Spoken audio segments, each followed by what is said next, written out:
ಆತ್ಮೀಯ ಸ್ನೇಹಿತರೆ ನಮಸ್ತೆ, welcome to Chaitanya career academy YouTube channel. ಸ್ನೇಹಿತರೆ, ಮುಂಬರುವ ಕೆಸೆಟ್ ಪರೀಕ್ಷೆಗೆ ಸಂಬಂಧಪಟ್ಟ ಹಾಗೆ ಕೆಸೆಟ್ ಪರೀಕ್ಷೆಯ ಸಾಮಾನ್ಯ ಪತ್ರಿಕೆ general paper on teaching and research aptitude ಇದರಲ್ಲಿ ಬರುವಂತಹ ಒಂದು ಯೂನಿಟ್ ಉನ್ನತ ಶಿಕ್ಷಣ ವ್ಯವಸ್ಥೆ, ಹೈಯರ್ ಎಜುಕೇಶನ್ ಸಿಸ್ಟಮ್. ಸೊ ಇದರಲ್ಲಿ ಸ್ವಾತಂತ್ರ್ಯೋತ್ತರ ಭಾರತದಲ್ಲಿ ಉನ್ನತ ಶಿಕ್ಷಣ ವ್ಯವಸ್ಥೆ, evaluation of higher education in post independence India. ಸ್ವಾತಂತ್ರ್ಯ ನಂತರ ಭಾರತದ ಶಿಕ್ಷಣ ವ್ಯವಸ್ಥೆಯಲ್ಲಿ ಏನೆಲ್ಲ ಬದಲಾವಣೆಗಳು ಆಯಿತು, ಸೊ ಅದಕ್ಕೆ ಸಂಬಂಧಪಟ್ಟ ಹಾಗೆ ರಚನೆಯಾದಂತಹ ಸಮಿತಿಗಳು, ಹಾಗೆಯೇ ಆ ಸಮಿತಿಗಳು ಮಾಡಿದಂತಹ ಪ್ರಮುಖ ಶಿಫಾರಸುಗಳು, ಸೊ ಇವೆಲ್ಲದರ ಬಗ್ಗೆ ಒಂದಷ್ಟು ಮಾಹಿತಿಯನ್ನ ನಿಮ್ಗೆ ಕೊಡುವಂತಹ ಪ್ರಯತ್ನವನ್ನ ಈ ವಿಡಿಯೋದಲ್ಲಿ ಮಾಡ್ತೇನೆ. ಸೊ ಇಲ್ಲಿ ಸಿಲೆಬಸ್ ಅನ್ನು ನೋಡಿ. ಉನ್ನತ ಶಿಕ್ಷಣ ಸಂಸ್ಥೆಗಳು, ಪ್ರಾಚೀನ ಭಾರತದಲ್ಲಿ ಶಿಕ್ಷಣ, ಹಾಗೆಯೇ ಸ್ವಾತಂತ್ರ್ಯೋತ್ತರ ಭಾರತದಲ್ಲಿ ಉನ್ನತ ಶಿಕ್ಷಣದಲ್ಲಿ ಆದಂತಹ ಬದಲಾವಣೆಗಳು ಮತ್ತು ಸಂಶೋಧನೆಗಳು. ಸೊ ಈ ಸಿಲೆಬಸ್ ಅನ್ನ ನೀವು ನೋಡಬಹುದು. ಸೊ ಇಲ್ಲಿ ಸಿಲೆಬಸ್ಗೆ ಅನುಸಾರವಾಗಿ ನಾನು ಕ್ಲಾಸ್ಗಳನ್ನ ಮಾಡ್ತಾ ಇರುವಂತದ್ದು. ಸ್ನೇಹಿತರೆ, ಪ್ರಸ್ತುತ ನಮ್ಮ ದೇಶದಲ್ಲಿ ನಾವು ನೋಡ್ತಾ ಇರುವಂತಹ ಶಿಕ್ಷಣ ವ್ಯವಸ್ಥೆ ಇದು ಒಮ್ಮಿಂದೊಮ್ಮೆಲೆ ಬದಲಾವಣೆಗೊಂಡಂತಹ, ಒಮ್ಮಿಂದೊಮ್ಮೆಲೆ ಜಾರಿಗೊಂಡಂತಹ ಶಿಕ್ಷಣ ವ್ಯವಸ್ಥೆ ಇಲ್ಲ. ಸೊ ಅದರ ಹಿಂದೆ ಸಾಕಷ್ಟು ಸಮಿತಿಗಳು, ಸಾಕಷ್ಟು ಶಿಕ್ಷಣ ತಜ್ಞರು ಕೆಲಸವನ್ನ ಮಾಡಿದ್ದಾರೆ. ಸೊ ಅವುಗಳ ಬಗ್ಗೆ ಒಂದಷ್ಟು ಬೆಳಕನ್ನ ಚೆಲ್ಲುವಂತಹ ಪ್ರಯತ್ನ ಈ ವಿಡಿಯೋದಲ್ಲಿ ಆಗುತ್ತೆ. ಹಾಗಾಗಿ ಈ ವಿಡಿಯೋ ನಿಮಗೆ ತುಂಬಾನೇ ಇಂಪಾರ್ಟೆಂಟ್ ಆಗುತ್ತೆ. ಕೆಸೆಟ್ ಪರೀಕ್ಷೆಯಲ್ಲಿ ನಿಮಗೆ ಸಾಕಷ್ಟು ಪ್ರಶ್ನೆಗಳು ಈ ಒಂದು ಟಾಪಿಕ್ ನ ಮೇಲೆ ಬರ್ತವೆ. The main 3 basic agents of modern education in India. ಭಾರತದಲ್ಲಿ ಆಧುನಿಕ ಶಿಕ್ಷಣ ಪದ್ಧತಿಗೆ ಕಾರಣವಾಗಿರುವಂತಹ ಪ್ರಮುಖ 3 ವಿಷಯಗಳನ್ನ ನಾವಿಲ್ಲಿ ಗುರುತಿಸಬಹುದು. ಸೊ ಅವು ಯಾವ ಅಂತ ಹೇಳಿದ್ರೆ, the British government or East India company, ಭಾರತದಲ್ಲಿ ಆಳ್ತಾ ಇದ್ದಂತಹ ಬ್ರಿಟಿಷ್ ಸರ್ಕಾರ ಅಥವಾ ಈಸ್ಟ್ ಇಂಡಿಯಾ ಕಂಪನಿ, ಹಾಗೇನೆ ಕ್ರಿಶ್ಚಿಯನ್ ಮಿಷನರೀಸ್, ಕ್ರೈಸ್ತ ಮಿಷನರಿಗಳು, ಹಾಗೇನೆ ಇಂಡಿಯನ್ ಇಂಟೆಲೆಕ್ಚುಯಲ್ಸ್ ಅಂಡ್ ರಿಫಾರ್ಮರ್ಸ್, ಭಾರತೀಯ ಪ್ರಗತಿಪರರು ಮತ್ತು ಸಮಾಜ ಸುಧಾರಕರು ನೀಡಿದಂತಹ ಹಲವಾರು ಕೊಡುಗೆಗಳಿಂದಾಗಿ ಪ್ರಸ್ತುತ ನಾವು ಇವಾಗ ನೋಡ್ತಿರುವಂತಹ ಶಿಕ್ಷಣ ವ್ಯವಸ್ಥೆ, ಆಧುನಿಕ ಶಿಕ್ಷಣ ವ್ಯವಸ್ಥೆ ಅಥವಾ ಪಾಶ್ಚಿಮಾತ್ಯ ಶಿಕ್ಷಣ ವ್ಯವಸ್ಥೆ ಭಾರತದಲ್ಲಿ ಜಾರಿಗೆ ಬಂತು. The company wanted some educated Indians who could assist them in the administration of the land. ಇಲ್ಲಿ ಕಂಪನಿ ಅಂತ ಹೇಳಿದ್ರೆ, company is nothing but British East India company. British East India ಕಂಪನಿಯವರು ಈ ಪಾಶ್ಚಿಮಾತ್ಯ ಶಿಕ್ಷಣವನ್ನ ಜಾರಿಗೆ ತಂದ್ರು. ಸೊ ಅವರು ಯಾಕೆ ಜಾರಿಗೆ ತಂದ್ರು? ಭಾರತೀಯರನ್ನ ಉದ್ಧಾರ ಮಾಡಬೇಕು, ಭಾರತೀಯರಿಗೆ ಶಿಕ್ಷಣವನ್ನ ಕೊಡಬೇಕು ಅನ್ನುವಂತಹ ಉದ್ದೇಶ ಅವರಿಗೆ ಇರಲಿಲ್ಲ. ಅವರಿಗೆ ದುಡಿಯೋ ವರ್ಗ ಬೇಕಿತ್ತು. ಸೊ ಭಾರತದ ಸಂಸ್ಕೃತಿ, ಭಾರತದ ಆಚಾರ ವಿಚಾರಗಳನ್ನ ತಿಳಿದುಕೊಂಡಿರುವಂತಹ ದುಡಿಯೋ ವರ್ಗ ಬ್ರಿಟಿಷರಿಗೆ ಬೇಕಾಗಿತ್ತು. ಎಲ್ಲದಕ್ಕೂ ಕೂಡ ಇಂಗ್ಲೆಂಡ್ ನಿಂದ ದುಡಿಯುವ ವರ್ಗವನ್ನ, ಆಡಳಿತ ವರ್ಗವನ್ನ ಕರೆಸಿಕೊಳ್ಳುವಂತಹ ಸ್ಥಿತಿಯಲ್ಲಿ ಇರಲಿಲ್ಲ. ಸೊ ಅದು ತುಂಬಾ ವೆಚ್ಚದಾಯಕ ಆಗಿತ್ತು ಕೂಡ. ಅಲ್ಲಿಂದ ಇಲ್ಲಿಗೆ ಬಂದು ಅವರ ಎಲ್ಲ ಖರ್ಚು ವೆಚ್ಚಗಳನ್ನ ಈಸ್ಟ್ ಇಂಡಿಯಾ ಕಂಪನಿ ನೋಡ್ಬೇಕಿತ್ತು. ಸೊ ಅದಕ್ಕೆ ಅವರು ಏನು ಯೋಚನೆ ಮಾಡಿದ್ದಾರೆ ಅಂತ ಹೇಳಿ, ಶಿಕ್ಷಣವನ್ನ ಕೊಟ್ಟು ನಮ್ಮ ಆಡಳಿತಕ್ಕೆ ಅನುಗುಣವಾಗಿ ಅವರಿಂದ ದುಡಿಮೆಯನ್ನ ಮಾಡಿಸಿಕೊಳ್ಬೇಕು ಅನ್ನುವಂತಹ ಒಂದು ಉದ್ದೇಶದಿಂದ ಭಾರತದಲ್ಲಿ ಅವರು ಶಿಕ್ಷಣ ಕ್ರಾಂತಿಗೆ ಮುಂದಾಗ್ತಾರೆ. ಸೊ ಇದರಲ್ಲಿ ನಾನು ಈಗಾಗಲೇ ಹೇಳಿದ ಹಾಗೆ ಕೆಲವೊಂದಿಷ್ಟು ಕ್ರೈಸ್ತ ಮಿಷನರಿಗಳು, ಹಾಗೇನೆ ಭಾರತೀಯ ಸಮಾಜ ಸುಧಾರಕರು, ಹಾಗೇನೆ ಪ್ರಗತಿಪರರು ಇಲ್ಲಿ ಭಾರತದಲ್ಲಿ ಶಿಕ್ಷಣ ವ್ಯವಸ್ಥೆಯಲ್ಲಿ ಸುಧಾರಣೆ ಆಗ್ಬೇಕು, ಸಾಂಪ್ರದಾಯಿಕ ಶಿಕ್ಷಣ ಪದ್ಧತಿ ಹೋಗಿ ನಾವು ಪಾಶ್ಚಿಮಾತ್ಯ ಶಿಕ್ಷಣದ ಕಡೆಗೆ ಹೆಚ್ಚಿನ ಗಮನವನ್ನ ಕೊಡಬೇಕು ಅನ್ನುವಂತಹ ಒಂದು ಹಕ್ಕೊತ್ತಾಯವನ್ನ ಮಾಡಿದ್ರಿಂದ ಭಾರತದಲ್ಲಿ ಬ್ರಿಟಿಷರು ಆಧುನಿಕ ಶಿಕ್ಷಣ ಪದ್ಧತಿಯನ್ನ ಜಾರಿಗೆ ತರಲಿಕ್ಕೆ ಮುಂದಾಗ್ತಾರೆ.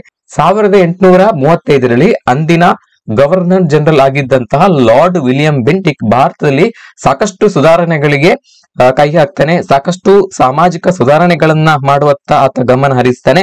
ಪ್ರಮುಖವಾಗಿ ಸತಿಸಹಗಮನ ಪದ್ಧತಿಯ ನಿಷೇಧವನ್ನ ಮಾಡಿರುವಂತದ್ದು 1829ರಲ್ಲಿ. ಆ ಒಂದು ಸತಿ ಸಹಗಮನ ಪದ್ಧತಿ ಅನ್ನುವಂತಹ ಒಂದು ಅನಿಷ್ಟ ಪದ್ಧತಿಯನ್ನ ನಿರ್ಮೂಲನೆ ಮಾಡುವತ್ತ ಕಾಯ್ದೆಯನ್ನ ಮಾಡ್ತಾನೆ ಯಾರು? Lord William Bentinck. ಸೊ ಹಾಗೇನೆ 1835ರಲ್ಲಿ ಈ ಲಾರ್ಡ್ ವಿಲಿಯಂ ಬೆಂಟಿಕ್ ಏನ್ ಮಾಡ್ತಾನೆ ಅಂತ ಹೇಳಿದ್ರೆ, ಲಾರ್ಡ್ ಮೆಕಾಲೆ ಅವರ ನೇತೃತ್ವದಲ್ಲಿ, ಥಾಮಸ್ ಬ್ಯಾಬಿಂಗ್ಟನ್ ಮೆಕಾಲೆ ಅವರ ನೇತೃತ್ವದಲ್ಲಿ ಒಂದು ಶಿಕ್ಷಣ ಸುಧಾರಣೆಗಳಿಗೆ ಕೈ ಹಾಕ್ತಾನೆ. ಸೊ ಈ ಒಂದು ಸುಧಾರಣೆಯನ್ನ ಮೆಕಾಲೆ ಸುಧಾರಣೆಗಳು ಅಂತ ಹೇಳಿ ಕರೀತಾರೆ. ಮೆಕಾಲೆ ಮಿನಿಟ್ಸ್ ಆನ್ ಎಜುಕೇಶನ್ ಅಂತ ಹೇಳಿ ಕರೀತಾರೆ. ಸೊ ಈ ಒಂದು ಶಿಕ್ಷಣ ಸುಧಾರಣೆಗಳ ಮುಖಾಂತರ ಭಾರತದಲ್ಲಿ ಪಾಶ್ಚಿಮಾತ್ಯ ಶಿಕ್ಷಣಕ್ಕೆ ಅಡಿಗಲ್ಲನ್ನ ಹಾಕ್ತಾನೆ ಯಾರು? Lord William Bentinck. ಯಾರ ಮುಖಾಂತರ ಅಂತ ಹೇಳಿದ್ರೆ ಅದು ಥಾಮಸ್ ಬ್ಯಾಬಿಂಗ್ಟನ್ ಮೆಕಾಲೆ. ಸೊ ಈ ಒಂದು ಸುಧಾರಣೆಯನ್ನ, ಆ ಮೆಕಾಲೆ ಹೊರಡಿಸಿದಂತಹ ಸುಧಾರಣೆಗಳನ್ನ ನಾವು ಮೆಕಾಲೆ ಸುಧಾರಣೆಗಳು, ಮೆಕಾಲೆ ಶಿಕ್ಷಣದ ಸುಧಾರಣೆಗಳು ಅಂತ ಹೇಳಿ ಕರಿತೇವೆ. ಮೆಕಾಲೆ ಮಿನಿಟ್ಸ್ ಆನ್ ಎಜುಕೇಶನ್ ಅಂತ ಹೇಳಿ ಕರಿತೇವೆ. ಸೊ ಈ ಮೆಕಾಲೆಯ ಶಿಫಾರಸುಗಳು ಭಾರತದಲ್ಲಿ ಆಧುನಿಕ ಶಿಕ್ಷಣ ಪದ್ಧತಿಯ ಆರಂಭಕ್ಕೆ ಕಾರಣ ಆಯಿತು, ಪಾಶ್ಚಿಮಾತ್ಯ ಶಿಕ್ಷಣ ಪದ್ಧತಿಯ ಪ್ರಾರಂಭಕ್ಕೆ ಕಾರಣವಾಯಿತು. ಸೊ ಈಗಾಗಲೇ ನಾನು ಹೇಳಿದಾಗೆ ಮೆಕಾಲೆ ಹೊರಡಿಸಿದಂತಹ ಶಿಫಾರಸುಗಳನ್ನ ಮೆಕಾಲೆ ಮಿನಿಟ್ಸ್ ಆನ್ ಎಜುಕೇಶನ್ ಅಂತ ಹೇಳಿ ಕರಿತೇವೆ. 1835ರಲ್ಲಿ ಈ ಒಂದು ಶಿಕ್ಷಣ ಸುಧಾರಣೆಗಳನ್ನ ಲಾರ್ಡ್ ಮೆಕಾಲೆ ಹೊರಡಿಸಿರುವಂತದ್ದು. It was a landmark document written by Thomas Babington Macaulay. British historian and politician. So ಏನೆಲ್ಲ ಸುಧಾರಣೆಗಳಿಗೆ ಅವರು ಶಿಫಾರಸನ್ನ ಮಾಡ್ತಾರೆ ಅಂತ ಹೇಳಿದ್ರೆ, ಇವರು ಪ್ರಮುಖವಾಗಿ ಪಾಶ್ಚಿಮಾತ್ಯ ಶಿಕ್ಷಣಕ್ಕೆ ಹೆಚ್ಚಿನ ಒತ್ತನ್ನು ಕೊಡ್ತಾರೆ. ಇಲ್ಲಿ ಪ್ರಮುಖವಾಗಿರುವಂತಹ ಪರಿಣಾಮಗಳನ್ನು ನಾವು ಪಟ್ಟಿ ಮಾಡಬಹುದು. Shift to English medium education. So ಭಾರತದಲ್ಲಿ ಇದ್ದಂತಹ ಸಾಂಪ್ರದಾಯಿಕ ಕಲಿಕಾ ಮಾಧ್ಯಮಗಳು ಅಂತ ಹೇಳಿದ್ರೆ ಅದು ಸಂಸ್ಕೃತ ಆಗಿರಬಹುದು, ಪ್ರಾಕೃತ ಆಗಿರಬಹುದು, ಪಾಳಿ ಭಾಷೆ ಆಗಿರಬಹುದು, ಈ ಮಾಧ್ಯಮಗಳಲ್ಲಿ ಶಿಕ್ಷಣವನ್ನ ಕೊಡಲಾಗ್ತಾ ಇತ್ತು, ಸಾಂಪ್ರದಾಯಿಕ ಶಿಕ್ಷಣವನ್ನ. ಸೊ ಅದು ಕ್ರಮೇಣ ಈ ಆಧುನಿಕ ಸುಧಾರಣೆಗಳು ಆದ ನಂತರ, ಮೆಕಾಲೆ ಸುಧಾರಣೆಗಳು ಆದ ನಂತರ ಕಲಿಕಾ ಮಾಧ್ಯಮ ಇಂಗ್ಲಿಷ್ಗೆ ಶಿಫ್ಟ್ ಆಯ್ತು. ಯಾಕಂತ ಹೇಳಿದ್ರೆ ಬ್ರಿಟಿಷರ ಮಾತೃಭಾಷೆ ಇಂಗ್ಲಿಷ್, ಅವರಿಗೆ ಇಂಗ್ಲಿಷ್ ಭಾಷೆಯಲ್ಲಿ ವ್ಯವಹರಿಸುವಂತಹ ಒಂದು ಶಿಕ್ಷಿತ ವರ್ಗ ಬೇಕಾಗಿತ್ತು, ಆಡಳಿತದಲ್ಲಿ ನೆರವಾಗುವಂತಹ ಒಂದು ಶಿಕ್ಷಿತ ವರ್ಗ ಬೇಕಾಗಿತ್ತು. ಹಾಗಾಗಿ ಅವ್ರು ಏನ್ ಮಾಡ್ತಾರೆ ಅಂತ ಹೇಳಿದ್ರೆ, ಭಾರತದಲ್ಲಿ ಸಾಂಪ್ರದಾಯಿಕವಾಗಿದ್ದಂತಹ ಸಂಸ್ಕೃತ ಕಲಿಕಾ ಮಾಧ್ಯಮವನ್ನ ಬದಿಗೊತ್ತಿ ಅವರು ಇಂಗ್ಲಿಷ್ ಶಿಕ್ಷಣಕ್ಕೆ, ಆಂಗ್ಲ ಶಿಕ್ಷಣಕ್ಕೆ ಹೆಚ್ಚಿನ ಒತ್ತನ್ನು ನೀಡ್ತಾರೆ. ಸೊ ಇದು ಪ್ರಮುಖವಾಗಿರುವಂತಹ ಒಂದು ಬದಲಾವಣೆ ಅಂತ ಹೇಳ್ಬೋದು. Decline of Indian learning and languages. So ಈಗಾಗಲೇ ನಾನು ಹೇಳಿದ ಹಾಗೆ, ಸೊ ಇಂಗ್ಲಿಷ್ಗೆ ಹೆಚ್ಚಿನ ಒತ್ತನ್ನು ಕೊಟ್ಟ ಪರಿಣಾಮ, ಇಂಗ್ಲಿಷ್ ಅನ್ನ ಏಕಮಾತ್ರ ಕಲಿಕಾ ಮಾಧ್ಯಮವನ್ನಾಗಿ ಮಾಡಿದಂತಹ ಪರಿಣಾಮ ಭಾರತೀಯ ಸಾಂಪ್ರದಾಯಿಕ ಭಾಷೆಗಳ ಅವನತಿಯಾಯಿತು, ಕ್ಷೀಣಿಸ್ತಾ ಬಂತು. ಸೊ ಹಾಗೇನೆ emergence of a new elite class educated in western views. So ಬ್ರಿಟಿಷರು ಭಾರತದ ಜನರಿಗೆ ಶಿಕ್ಷಣವನ್ನ ಕೊಟ್ಟರು. ಸೊ ಇದರಿಂದ ಒಂದು ಹೊಸ ವರ್ಗದ ಉದಯವಾಯಿತು. ಶಿಕ್ಷಿತ ವರ್ಗ ಮತ್ತು ಅನಕ್ಷರಸ್ಥ ವರ್ಗ ಎಂಬ ಎರಡು ವರ್ಗಗಳು ಹುಟ್ಟಿಕೊಳ್ತು. ಸೊ ಇದು ಪ್ರಮುಖವಾಗಿರುವಂತಹ ಬದಲಾವಣೆಗೆ ಕಾರಣ ಆಯಿತು. So next one, cultural and linguistic imperialism. So ಪಾಶ್ಚಿಮಾತ್ಯ ಶಿಕ್ಷಣಕ್ಕೆ ಹೆಚ್ಚಿನ ಒತ್ತನ್ನ ಕೊಟ್ಟಂತ ಪರಿಣಾಮ ಭಾರತೀಯ ಸಂಸ್ಕೃತಿ ಮತ್ತು ಭಾರತೀಯ ಭಾಷೆಗಳ ಮೇಲೆ ವ್ಯತಿರಿಕ್ತ ಪರಿಣಾಮ ಉಂಟಾಯಿತು. ಭಾರತೀಯ ಸಂಸ್ಕೃತಿ ಮತ್ತು ಭಾರತೀಯ ಭಾಷೆಗಳು ಕ್ಷೀಣಿಸ್ತಾ ಬಂದು. ಸೊ ಇದು ಸಾಂಸ್ಕೃತಿಕ ಅಧಪತನಕ್ಕೆ ಕಾರಣ ಆಯಿತು. ಸೊ ಇವಿಷ್ಟನ್ನ ನಾವು ಮೆಕಾಲೆ ಶಿಕ್ಷಣ ಸುಧಾರಣೆಗಳಿಂದ ಆದಂತ ಪ್ರಮುಖವಾಗಿರುವಂತಹ ಪರಿಣಾಮಗಳು ಅಂತೇಳಿ ನಾವು ಪಟ್ಟಿಯನ್ನ ಮಾಡಬಹುದು. ಸೊ ಮುಂದೆ 1917ರಲ್ಲಿ ಇದೇ ಬ್ರಿಟಿಷ್ ಸರ್ಕಾರ ಡಾಕ್ಟರ್ ಜಾನ್ ಸ್ಯಾಡ್ಲರ್ ಅವರ ನೇತೃತ್ವದಲ್ಲಿ ಒಂದು ಆಯೋಗವನ್ನ ರಚಿಸ್ತಾರೆ. ಸೊ ಯಾತಕ್ಕಾಗಿ ಆಯೋಗವನ್ನ ರಚಿಸ್ತಾರೆ ಅಂತ ಹೇಳಿದ್ರೆ, ಭಾರತದಲ್ಲಿ ಶಿಕ್ಷಣ ವ್ಯವಸ್ಥೆಯಲ್ಲಿ ಇನ್ನಷ್ಟು ಸುಧಾರಣೆಗಳನ್ನ ಮಾಡಬೇಕು, ಪ್ರಮುಖವಾಗಿ ಉನ್ನತ ಶಿಕ್ಷಣದಲ್ಲಿ ಹೆಚ್ಚಿನ ಸುಧಾರಣೆಗಳನ್ನ ಮಾಡಬೇಕು ಅನ್ನುವಂತಹ ದೃಷ್ಟಿಕೋನದಿಂದ ಸ್ಯಾಡ್ಲರ್ ಆಯೋಗ ಅಥವಾ ಸ್ಯಾಡ್ಲರ್ ಕಮಿಷನ್ ಅನ್ನ ಬ್ರಿಟಿಷರು ರಚಿಸ್ತಾರೆ 1917ರಲ್ಲಿ. ಯಾರ ನೇತೃತ್ವದಲ್ಲಿ ಅಂತ ಹೇಳಿದ್ರೆ ಡಾಕ್ಟರ್ ಜಾನ್ ಸ್ಯಾಡ್ಲರ್. ಸೊ ಹಾಗಾಗಿ ಈ ಒಂದು ಆಯೋಗಕ್ಕೆ ಸ್ಯಾಡ್ಲರ್ ಕಮಿಷನ್ ಅನ್ನುವಂತ ಒಂದು ಹೆಸರು ಬಂದಿರುವಂತದ್ದು ಜಾನ್ ಸ್ಯಾಡ್ಲರ್ ಅವರ ನೇತೃತ್ವದಲ್ಲಿ ರಚನೆಯಾದಂತಹ ಒಂದು ಆಯೋಗ. ಸೊ ಈ ಸಮಿತಿ ಏನ್ ಮಾಡ್ತದೆ ಅಂತ ಹೇಳಿದ್ರೆ, ಪ್ರಪೋಸ್ಡ್ 3+2+ ಎಜುಕೇಶನ್ ಸಿಸ್ಟಮ್. ಭಾರತದಲ್ಲಿ 3+2+2. ಸೊ ಈ ಶಿಕ್ಷಣ ವ್ಯವಸ್ಥೆಯನ್ನ ಜಾರಿಗೆ ತರಬೇಕು ಅನ್ನುವಂತ ಶಿಫಾರಸನ್ನ ಈ ಆಯೋಗ ಮಾಡ್ತದೆ. ಸೊ ಈ 3+2+2 ಸಿಸ್ಟಮ್ ಏನೆಲ್ಲ ಒಳಗೊಂಡಿತ್ತು, ಅಲ್ಲಿ ಶಿಕ್ಷಣ ವ್ಯವಸ್ಥೆ ಹೇಗಿತ್ತು ಅಂತ ಹೇಳಿದ್ರೆ, ಇಲ್ಲಿ 3+2+2 ಎಜುಕೇಶನ್ ಸಿಸ್ಟಮ್ ಅಲ್ಲಿ 3 years ಆಫ್ ಪ್ರೈಮರಿ ಎಜುಕೇಶನ್, 3 ವರ್ಷದ ಪ್ರಾಥಮಿಕ ಶಿಕ್ಷಣವನ್ನ ಕೊಡ್ಲಾಗ್ತಾ ಇತ್ತು. ಇಲ್ಲಿ 3 years ಆಫ್ ಪ್ರೈಮರಿ ಎಜುಕೇಶನ್, ಪ್ರಾಥಮಿಕ ಶಿಕ್ಷಣವನ್ನ 3 ವರ್ಷಕ್ಕೆ ಸೀಮಿತಗೊಳಿಸಲಾಗಿತ್ತು. ಹಾಗೇನೆ ಇಲ್ಲಿ 2 years ಆಫ್ ಸೆಕೆಂಡರಿ ಎಜುಕೇಶನ್, 2 ವರ್ಷಗಳ ಸೆಕೆಂಡರಿ ಎಜುಕೇಶನ್, ದ್ವಿತೀಯ ಹಂತದ ಶಿಕ್ಷಣವನ್ನ ಕೊಡ್ಲಾಗ್ತಾ ಇತ್ತು. ಸೊ ಹಾಗೇನೆ 2 years of intermediate education or higher secondary education, 2 ವರ್ಷಗಳ ಇಂಟರ್ಮೀಡಿಯೇಟ್ ಎಜುಕೇಶನ್ ಅಂತ ಹೇಳಿ ಕರಿತಿದ್ರು. ಸೊ ಇಂಥ ವ್ಯವಸ್ಥೆಯನ್ನ ಜಾರಿಗೆ ತಂದಂತದ್ದು ಸ್ಯಾಡ್ಲರ್ ಕಮಿಷನ್ ನ ವರದಿ. ಸೊ ಈ ತರ ಸ್ಯಾಡ್ಲರ್ ಕಮಿಷನ್ ಭಾರತದ ಶಿಕ್ಷಣ ವ್ಯವಸ್ಥೆಯಲ್ಲಿ ಸಾಕಷ್ಟು ಬದಲಾವಣೆಗಳಿಗೆ ಕಾರಣ ಆಗ್ತದೆ. ಸೊ ಇದಾದ ನಂತರ 1948ರಲ್ಲಿ ಭಾರತಕ್ಕೆ ಸ್ವಾತಂತ್ರ್ಯ ಸಿಕ್ಕ ನಂತರ ಡಾಕ್ಟರ್ ರಾಧಾಕೃಷ್ಣನ್ ರವರ ನೇತೃತ್ವದಲ್ಲಿ ರಾಧಾಕೃಷ್ಣನ್ ಆಯೋಗವನ್ನ ರಚನೆ ಮಾಡಲಾಗ್ತದೆ. ಸೊ ಈ ಒಂದು ಆಯೋಗವನ್ನ ಯೂನಿವರ್ಸಿಟಿ ಎಜುಕೇಶನ್ ಕಮಿಷನ್ ಅಥವಾ ವಿಶ್ವವಿದ್ಯಾನಿಲಯ ಶಿಕ್ಷಣ ಆಯೋಗ ಅಂತೇಳಿ ಕೂಡ ಕರೀತಾ ಇದ್ರು. ಸೊ ಇದರ ನೇತೃತ್ವವನ್ನ ಡಾಕ್ಟರ್ ಸರ್ವಪಲ್ಲಿ ರಾಧಾಕೃಷ್ಣನ್. ಸೊ ಇವರು ಪ್ರಖ್ಯಾತ ತತ್ವಶಾಸ್ತ್ರಜ್ಞರಾಗಿದ್ರು, ಹಾಗೇನೆ ಶಿಕ್ಷಣ ತಜ್ಞರಾಗಿದ್ರು. ಸೊ ಮುಂದೆ ಇವರು ಭಾರತದ 2ನೇ ರಾಷ್ಟ್ರಪತಿಯಾಗಿ ಕೂಡ ಸೇವೆಯನ್ನ ಸಲ್ಲಿಸಿದ್ರು. ಈ ಸಮಿತಿ ಸಾಕಷ್ಟು ಸುಧಾರಣೆಗಳಿಗೆ ಕೈ ಹಾಕ್ತದೆ. ಪ್ರಮುಖವಾಗಿ establishment of the university grants commission 1956ರಲ್ಲಿ UGCಯ ಸ್ಥಾಪನೆಗೆ ಕಾರಣವಾದಂತಹ ಸಮಿತಿ ಯಾವುದಪ್ಪ ಅಂತ ಹೇಳಿದ ಕ್ವಶನ್ ಬಂದ್ರೆ ನಿಮಗೆ, ಅದು ರಾಧಾಕೃಷ್ಣನ್ ಸಮಿತಿ. 1956ರಲ್ಲಿ ಯುಜಿಸಿಯ ಸ್ಥಾಪನೆ ಆಯಿತು. ಆ ಒಂದು ಯುಜಿಸಿಯ ಸ್ಥಾಪನೆಗೆ ಶಿಫಾರಸನ್ನ ಮಾಡಿದಂತಹ ಸಮಿತಿ ಯಾವುದಪ್ಪ ಅಂತ ಹೇಳಿದ್ರೆ ಅದು ರಾಧಾಕೃಷ್ಣನ್ ಸಮಿತಿ. ಡಾಕ್ಟರ್ ಸರ್ವಪಲ್ಲಿ ರಾಧಾಕೃಷ್ಣನ್ ಅವರ ನೇತೃತ್ವದಲ್ಲಿ ರಚನೆಯಾದಂತಹ ಸಮಿತಿ. ಸಮಿತಿಯ ಶಿಫಾರಸಿನ ಅನ್ವಯ 1956ರಲ್ಲಿ ಯುಜಿಸಿಯ ಸ್ಥಾಪನೆ ಆಯಿತು. ಯುಜಿಸಿಯ ಸ್ಥಾಪನೆಯಾಗಿ ಹೈಯರ್ ಎಜುಕೇಶನ್ ಸಿಸ್ಟಮ್ ಅಲ್ಲಿ ಭಾರತದ ಉನ್ನತ ಶಿಕ್ಷಣ ವ್ಯವಸ್ಥೆಯಲ್ಲಿ ಸಾಕಷ್ಟು ಬದಲಾವಣೆಗಳಾಯಿತು. ಭಾರತದಲ್ಲಿ ಉನ್ನತ ಶಿಕ್ಷಣವನ್ನು ನಿಯಂತ್ರಿಸುವಂತಹ ಒಂದು ಸರ್ಕಾರದ ಸಂಸ್ಥೆ ಹುಟ್ಟಿಕೊಳ್ತು. ಸೊ ಇದರಿಂದ ಸಾಕಷ್ಟು ಬದಲಾವಣೆಗಳಿಗೆ ಕಾರಣ ಆಯಿತು. ಸೊ ಇನ್ನೊಂದು ಪ್ರಮುಖ ಸುಧಾರಣೆ ಅಂತ ಹೇಳಿದ್ರೆ ಅಟೋನಮಿ ಫಾರ್ ಯೂನಿವರ್ಸಿಟೀಸ್, ಅಂದ್ರೆ ವಿಶ್ವವಿದ್ಯಾನಿಲಯಗಳಿಗೆ ಒಂದು ಸ್ವಾಯತ್ತ ಸ್ಥಾನಮಾನವನ್ನ ಕೊಡುವಂತದ್ದು. ಈ ಕೆಲಸವನ್ನ ಕೂಡ ಈ ರಾಧಾಕೃಷ್ಣನ್ ಸಮಿತಿಯ ವರದಿ ಮಾಡುತ್ತೆ. ಹಾಗೇನೆ ಎಂಫಸಿಸ್ ಆನ್ ಲಿಬರಲ್ ಎಜುಕೇಶನ್, ಉದಾರ ಶಿಕ್ಷಣದ ಕಡೆಗೆ ಹೆಚ್ಚಿನ ಒತ್ತನ್ನ ಕೊಡುವಂತದ್ದು. ಅದಕ್ಕೆ ಸಂಬಂಧಪಟ್ಟ ಹಾಗೆ ಪಠ್ಯಕ್ರಮವನ್ನ ರೂಪಿಸಿಕೊಳ್ಳಲಿಕ್ಕೆ ಶಿಫಾರಸನ್ನ ಮಾಡಿದಂತದ್ದು ಕೂಡ ಇದೇ ಸಮಿತಿ. ಹಾಗೇನೆ promotion of research and post graduate studies, ಸಂಶೋಧನೆ ಮತ್ತು ಸ್ನಾತಕೋತ್ತರ ಅಧ್ಯಯನಕ್ಕೆ ಹೆಚ್ಚಿನ ಒತ್ತನ್ನ ಕೊಟ್ಟಂತದ್ದು ಕೂಡ ಈ ಒಂದು ಸಮಿತಿ. ಹಾಗೆಯೇ improvement in teacher training and faculty development, ವಿದ್ಯಾರ್ಥಿಗಳಿಗೆ ಗುಣಮಟ್ಟದ ಶಿಕ್ಷಣವನ್ನ ಕೊಡಬೇಕಿದ್ರೆ ಅಲ್ಲಿ ಕ್ವಾಲಿಫೈಡ್ ಟೀಚರ್ಸ್ ಗಳ ಅಗತ್ಯ ತುಂಬಾನೇ ಇದೆ. ಹಾಗಾಗಿ ಟೀಚರ್ಸ್ ಗಳಿಗೆ, ಶಿಕ್ಷಕರಿಗೆ ತರಬೇತಿಯನ್ನ ಕೊಡುವಂತಹ ಕಾರ್ಯಕ್ರಮವನ್ನ ರೂಪಿಸಿದಂತದ್ದು. ಹಾಗೆಯೇ ಶಿಕ್ಷಕರ ಆ ಒಂದು ಪ್ರೊಫೆಷನಲ್ ಡೆವಲಪ್ಮೆಂಟ್ ಗೆ ಬೇಕಾದಂತಹ ಕೌಶಲ್ಯಗಳನ್ನ ಒದಗಿಸುವಂತಹ ಕೆಲಸವನ್ನ ಮಾಡಿದಂತದ್ದು ಕೂಡ ಈ ರಾಧಾಕೃಷ್ಣನ್ ಸಮಿತಿ. ಹಾಗೆಯೇ expansion of higher education opportunities, ಭಾರತದಲ್ಲಿ ಉನ್ನತ ಶಿಕ್ಷಣ ವ್ಯವಸ್ಥೆಗೆ ಇನ್ನಷ್ಟು ವ್ಯವಸ್ಥೆಗಳನ್ನ ಮಾಡಿಕೊಟ್ಟಂತದ್ದು, ಇನ್ನಷ್ಟು ಅವಕಾಶಗಳನ್ನ ತೆರೆದಿಟ್ಟಂತದ್ದು ಈ ಸಮಿತಿಯ ಶಿಫಾರಸು. ಹಾಗೇನೆ encouragement of rural and adult education, ಗ್ರಾಮೀಣ ಪ್ರದೇಶದ ಜನರಿಗೆ ಕೂಡ ಶಿಕ್ಷಣವನ್ನ ಕೊಡಬೇಕು, ಉನ್ನತ ಶಿಕ್ಷಣವನ್ನ ಕೊಡಬೇಕು. ಹಾಗೇನೆ ವಯಸ್ಕ ಶಿಕ್ಷಣವನ್ನ ಕೂಡ, ಯಾರು ಅನಕ್ಷರಸ್ಥರಿದ್ದಾರೆ ಅವರಿಗೆ ಕೂಡ ಒಂದು ಅಕ್ಷರವನ್ನ ಕಲಿಸುವಂತಹ ಅಭಿಯಾನವನ್ನ ಮಾಡಬೇಕು, ಅವರನ್ನು ಕೂಡ ಅಕ್ಷರಸ್ಥರನ್ನಾಗಿ ಮಾಡಬೇಕು ಅನ್ನುವಂತಹ ಒಂದು ಶಿಫಾರಸನ್ನ ಕೊಟ್ಟಂತದ್ದು ಕೂಡ ಈ ರಾಧಾಕೃಷ್ಣನ್ ಸಮಿತಿ ವರದಿ. ಸೊ ಇದರಿಂದ ಏನೆಲ್ಲ ಬದಲಾವಣೆಗಳು ಆಯ್ತು ಅಂತ ಹೇಳಿದ್ರೆ, so it shaped India's higher education policy and structure, ಭಾರತದ ಉನ್ನತ ಶಿಕ್ಷಣ ವ್ಯವಸ್ಥೆಯ ರೀತಿ ನೀತಿಗಳನ್ನ ಬದಲಾಯಿತು. ಅದಕ್ಕೆ ತನ್ನದೇ ಆದಂತಹ ಒಂದು ರೂಪುರೇಷೆಯನ್ನ ಕೊಟ್ಟಿತು, ಒಂದು ಆಕಾರವನ್ನ, ಭಾರತದ ಉನ್ನತ ಶಿಕ್ಷಣ ವ್ಯವಸ್ಥೆಗೆ ಒಂದು ಆಕಾರವನ್ನ ಕೊಟ್ಟಂತದ್ದು ರಾಧಾಕೃಷ್ಣನ್ ಸಮಿತಿಯ ವರದಿ. So it introduce A 3 years degree course. So ನಾವೀಗ ಏನು ನೋಡ್ತಿದ್ದೇವೆ 3 ವರ್ಷಗಳ ಪದವಿ course, degree course.